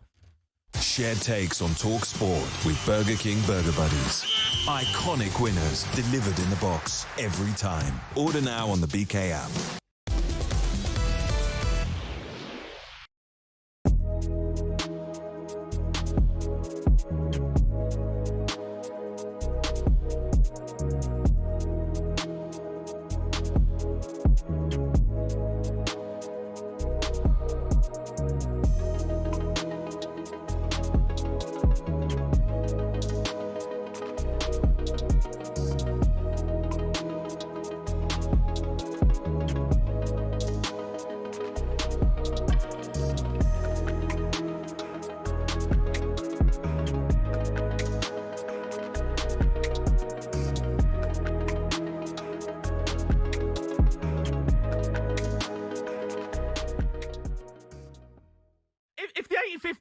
And we're still 1-up, and we've been attacking, and we've still created chances, but it hasn't quite gone in. Yeah. But we're 1-up, and Rashford's on the pitch. Yeah. Saka's yeah, on go the on, pitch. keep going. And we're In the 85th minute, he brings on Dan Burn. No. Go, lovely No, we get done the counter attack. What are you gonna say? What are you gonna say? What do you mean? I just told you the scenario. No, but that scenario is absolute crap. No, it's that scenario wouldn't have happened. Jay, I'm just trying to paint you a picture about how we could lose the game in a different way, based on what. Jay, I'm with you. Don't get angry with me. No, I am getting angry. No, don't get angry with me. You're trying to tell me how I'm going to feel about a situation. And you'd sit there and go, oh, well done, boys. Glorious failure. We had a right go. Yeah. Right go at the post a couple times. Got done in 2 counter-attacks. Fine. Go out in your shield. No way.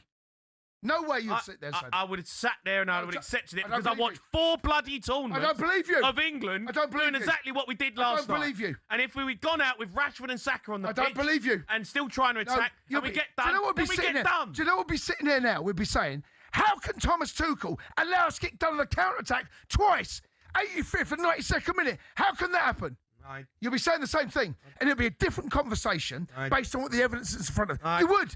Don't tell me how I'm going to feel. Oh, you'd accept it, would you? Oh, I've told you 10 times. No chance. No chance. I know you too well. No chance. I wouldn't accept it. I wouldn't accept it.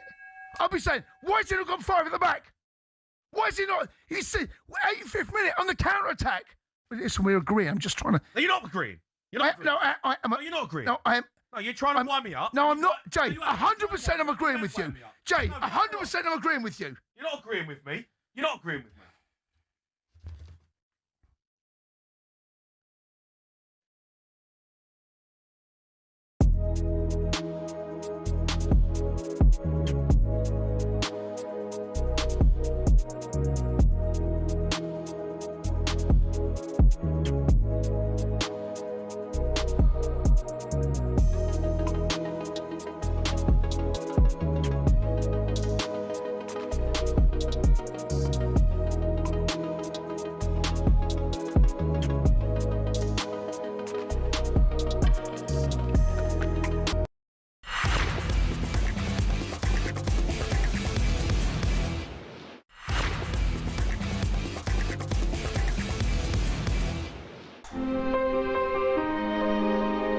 When the stakes are at their highest and the greats and the good are separated. A night when global icons clash and the prize is footballing immortality. Early ball, gets it back, Pedro Porro! It is 2! That is a golden moment for Spain! Get your team to the World Cup final. I thought Rodri was absolutely magnificent. Spain are a game away from a second star. The European champions now on the brink of becoming world champions again. Back in from Messi and headed in by Lautaro Martinez.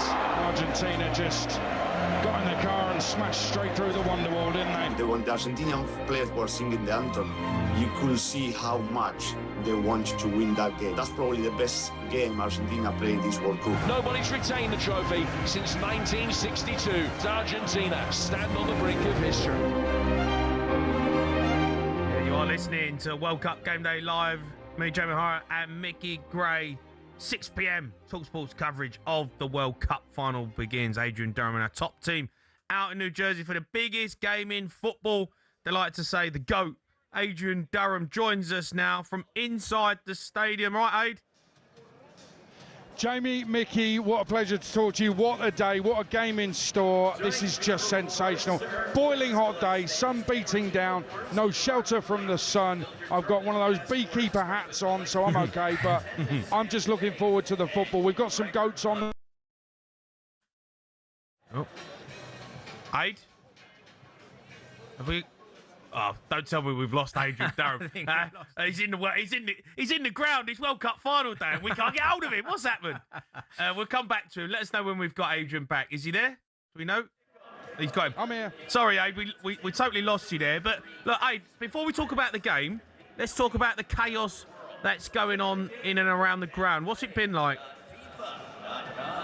It has been chaotic. Chaos is the right word. So basically what's happened is when we've come to games at this venue and others, you've worked out how long it's going to take and worked out where to go, and you know it does take a lot of time. There's security checks, etc. But for this final, because we believe the president is turning up, the US Security Service have taken over. They have taken over the running of this stadium, the running of the security at the stadium as well, and the queues are ginormous. So anybody who didn't arrive at least 6 hours before kickoff has got a real problem. I mean, even 6 hours might not have been enough. So if you thought to yourself, if you're in Manhattan this morning and you thought, we'll have a nice leisurely breakfast, head down there about 11 o'clock, you're bang in trouble because you are possibly not going to make it into the game for kickoff. So it's been a huge problem and not enough people are prepared for it. So thousands outside, long snaking queues, and there could be empty seats at kickoff. Adrian, is there going to be an issue with kick-off? You just mentioned that there before. I mean, no, weather pending, obviously not. But there's also a lot going on at half-time as well, something that I think we're not used to. Yeah, absolutely. We've got a lengthy half-time with the likes of Madonna, Justin Bieber, the Muppets, who I thought were Jamie O'Hara and Jason Cundy on the sports bar, but seemingly not. They're all taking part. So, and actually, you know, when you've got somebody like Madonna, okay, you try telling her, well, Madonna, can you wait for half an hour because we need more people to get in?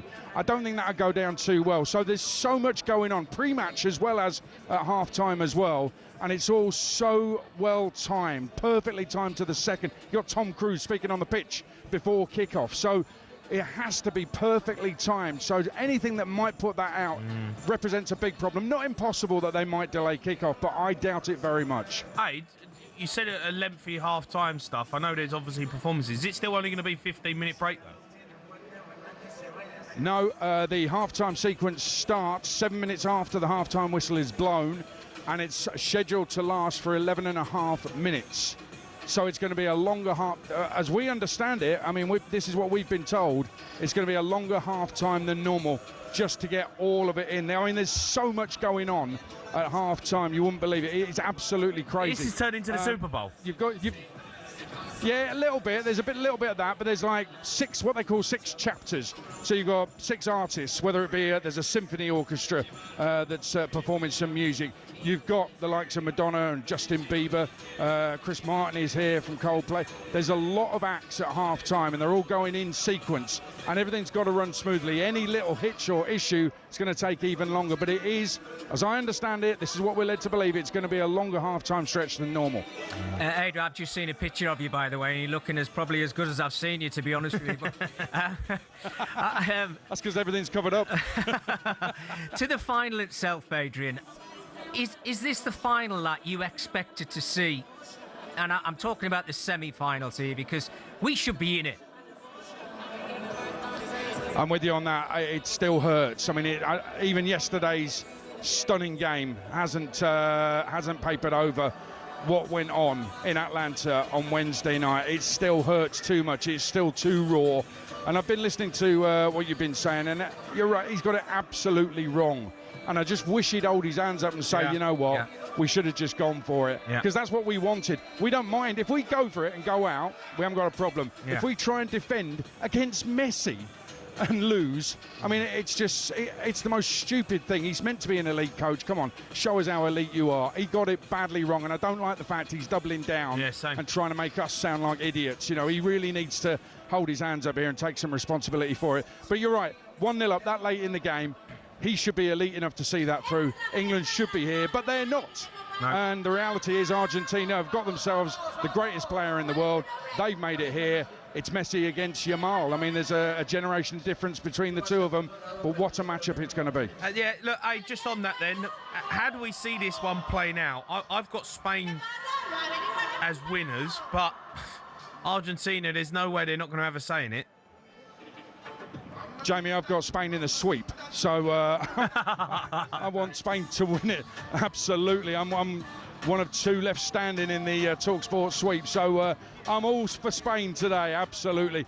But you can't discount Lionel Messi. The only thing with Messi is, had England done a proper job on Messi, or a proper job turning them around against their 2 centre-halves on yellow cards and their full-backs who couldn't defend Thomas Tuchel, how did I know about that and you didn't?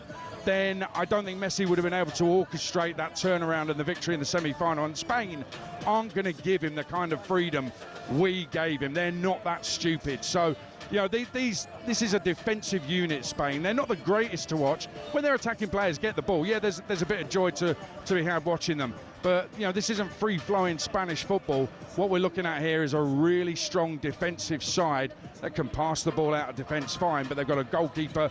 I mean, if their reserve keeper's David Raya, you've got every chance of keeping a clean sheet. So it could go all the way to penalties, but I don't know. I'm just edging towards Spain because they're so defensively disciplined.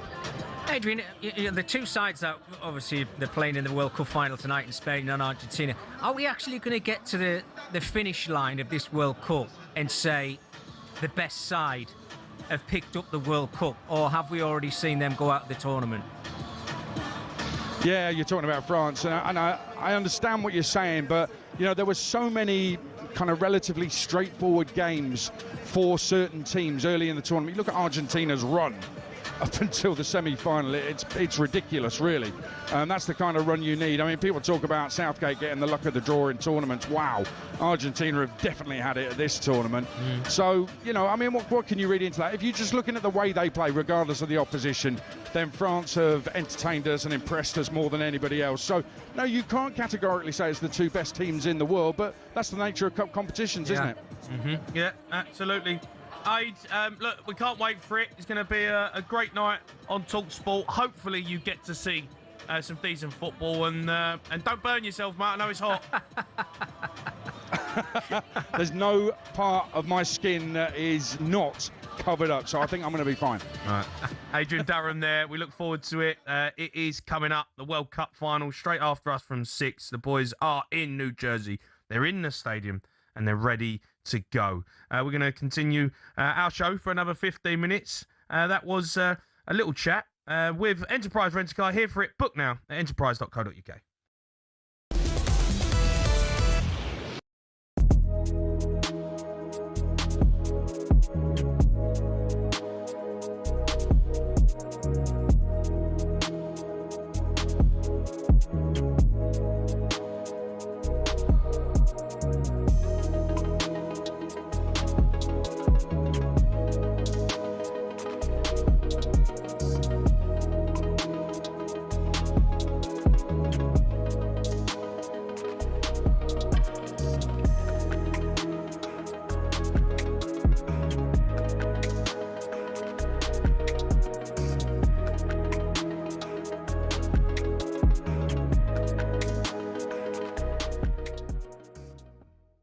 I wasn't overly enamoured with what we were doing anyway. I've spoken freely on this marvellous channel that we're on, and, on talkSPORT regularly, and said, look, it's not as good as what everyone was making out, I didn't think. And that's nothing against the manager, Thomas Tuchel, nothing at all. It's just that I didn't think, I wasn't thinking we were blowing teams away and we were purring, but we were finding a way, and that's equally fair to say. That's a brilliant thing to have, of course, if you're not playing brilliantly, but you're winning games. Now, that's a great habit. We all know that. So I don't think I was too... I try and give balance to my comments about these things, and I didn't think we were magnificent anyway. There was a lot of talk about this feel, and the feel was better. I wasn't having that bit. I was going, oh, come on, do me a favour. And I've spoken freely on, I think it was with Simon and Jim about, Gareth's time, and they were sort of suggesting I was supporting him because I'm his mate and all that. I wasn't. I was just going how I think it was. I don't think there was radical change. I had a big debate with Simon about it on their show and said, look, I don't think there is radical change. Simon was saying there is, and he's a master tactician and that's fine, by the way. I've got no problem with people's comments because we're here now talking about it. But I did say on that show, I did say to Simon, I said, Simon, there's nothing radically changed here. If you cut through the noise and you go, in balance to that side of it, which I have been intrigued with, is I do think this is the best opportunity we've ever, certainly in my lifetime, I think it's the best opportunity we've ever had to win the World Cup. Not because we're amazing, but because the other superpowers are not as superpowered as what they were. France were flying. I think we're all shocked by that one because they were the ones who you thought, right, okay, they're what we think they should be, apart from their last game. And equally, you look at them and they are superpowered. And yet, you look at their last game and you go, what just happened there? So it is the World Cup. It's not easy to win a World Cup. Everyone sort of suggests it is, but it's not.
Yeah, you are listening to World Cup Game Day Live. Me, Jamie Hart, and Micky Gray. Let's head back to Royal Birkdale. Rupert Bell. Thank you, Andy. Yes, just give you the latest news. And Ryan Fox has just got to 9 under par with back-to-back birdies at the 13th and 14th to join Cameron Young, who finished about an hour and 20 minutes ago after his spectacular 64. But Ryan Fox seems to have had a desperate bit of bad luck on the par 3 15th because his tee shot ended up right against the back of a greenside bunker, and he had no choice but to hack out back down the fairway, and he's now got a chance of just dropping one shot to slip back to 8 under. Who in the chasing pack could challenge him? Siwoo Kim is also at 8 under par now, along with Sam Burns, who is the overnight leader. They've got the par 5 17th to play, which does yield up birdies and eagles. It's playing relatively short, but so there are birdie opportunities over the closing holes. But Ryan Fox now just trying to limit the damage. Earlier, Scotty Scheffler finished at 7 under, a bogey at the last. He will be ruining so many missed putts throughout the week. If he'd hold a few putts, he'd have won this by a country mile, the defending champion.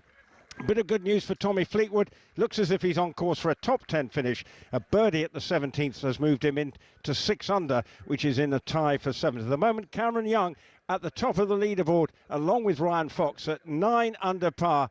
Young in the clubhouse watching on. Fox hoping to limit the damage here on 15.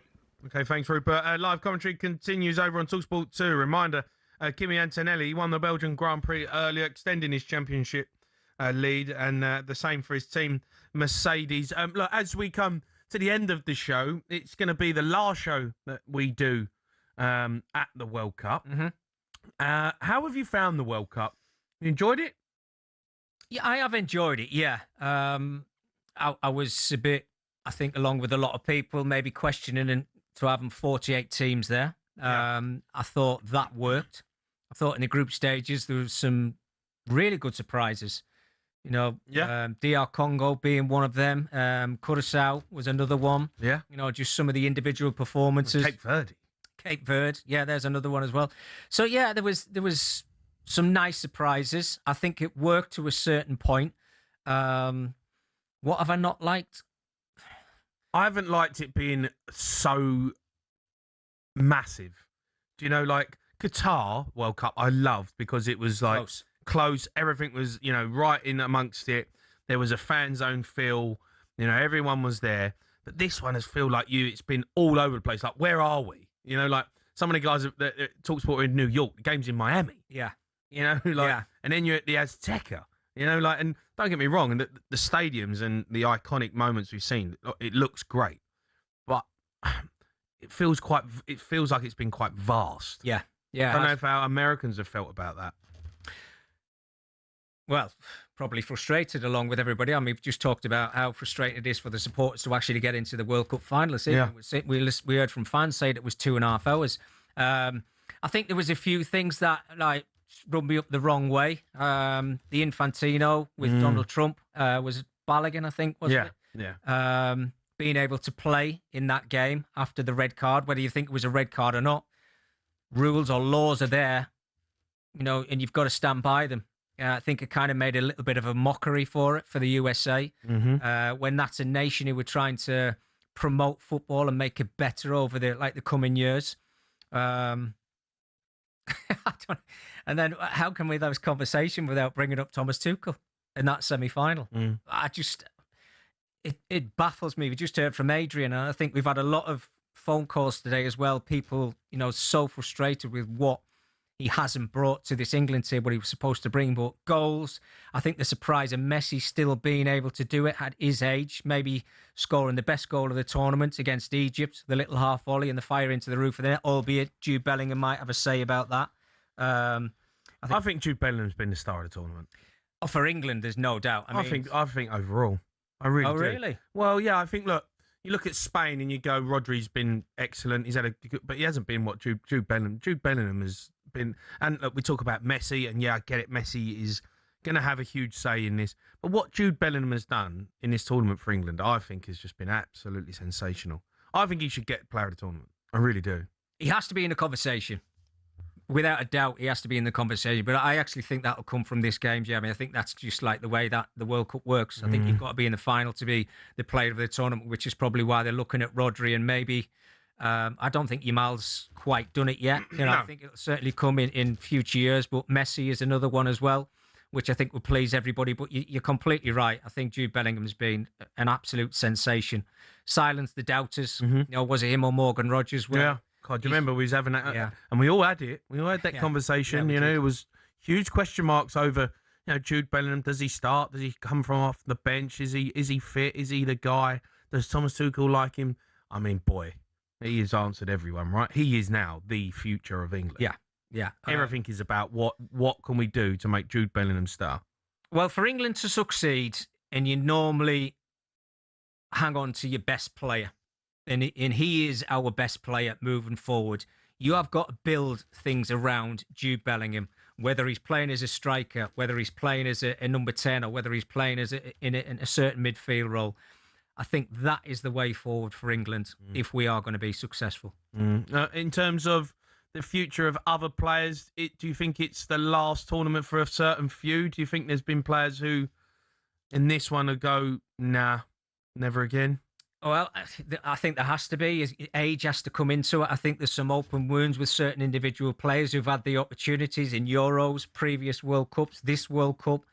Do you move on and start to give that younger generation an opportunity to maybe go and try and win the Euros in 2 years' time and get them ready for the World Cup in 4 years' time? But I think playing in big tournaments, playing in big games, and also another big thing for me as well, you cannot take injured players to any big tournament. Learn from your mistakes, and if you're not fit, you're not going. Yeah. I think that's one where, when we look back, Cole Palmer, you know, Trent, Phil Foden, you know, did we miss a trick? Did we miss something where, you know, Jordan Henderson, I love him, and he's, you know, what a guy and a great career, but was there somewhere where you could have looked at? He obviously didn't fancy Kobe Manu. He didn't fancy him. Was there someone else? Yeah. You know, was there another player, you know, that we could have took Wharton or someone, get your foot on the ball? Yeah. You know, in the last dying moments, because, you know, I look at it and I go, he's like Shalabar come on the other day. I mean, the only thing he did was fall on his up backside for his defending. And you go, like, we took him to a World Cup. Yeah, I know. You know, like, did we miss a trick here with some of the players that we had at our disposal? Well, of course we did, yeah. You know, whether you think that Cole Palmer had a good season for Chelsea or not, or whether you think Phil Foden had a good season for Man City, I think, you know, we'll probably agree that Phil Foden didn't. But you're going to play for your country. That's down to Thomas Tuchel to say, look, I know you haven't been great this season, but this is the World Cup. You're playing for England. Let's hope that you've kept something behind. Like I think a lot of these big nations do. That some of their players haven't played well throughout the whole of the season, but they go to a World Cup. Romero being one for Argentina. Yeah. Been outstanding. Yeah, I know. Yeah. In a Tottenham shirt. Yeah. Really? Take your top players, didn't you? Too right. Right, thanks for all your calls over the last 3 hours. Remember, Max Scott and Colton Cole are going to be doing a sports bar tonight, straight after the World Cup trophy lift. Up next, it is the big one. We're over to New Jersey. Live coverage of Spain v Argentina. Adrian Durham, Stuart Pearce, and Jim Proudfoot. Wow.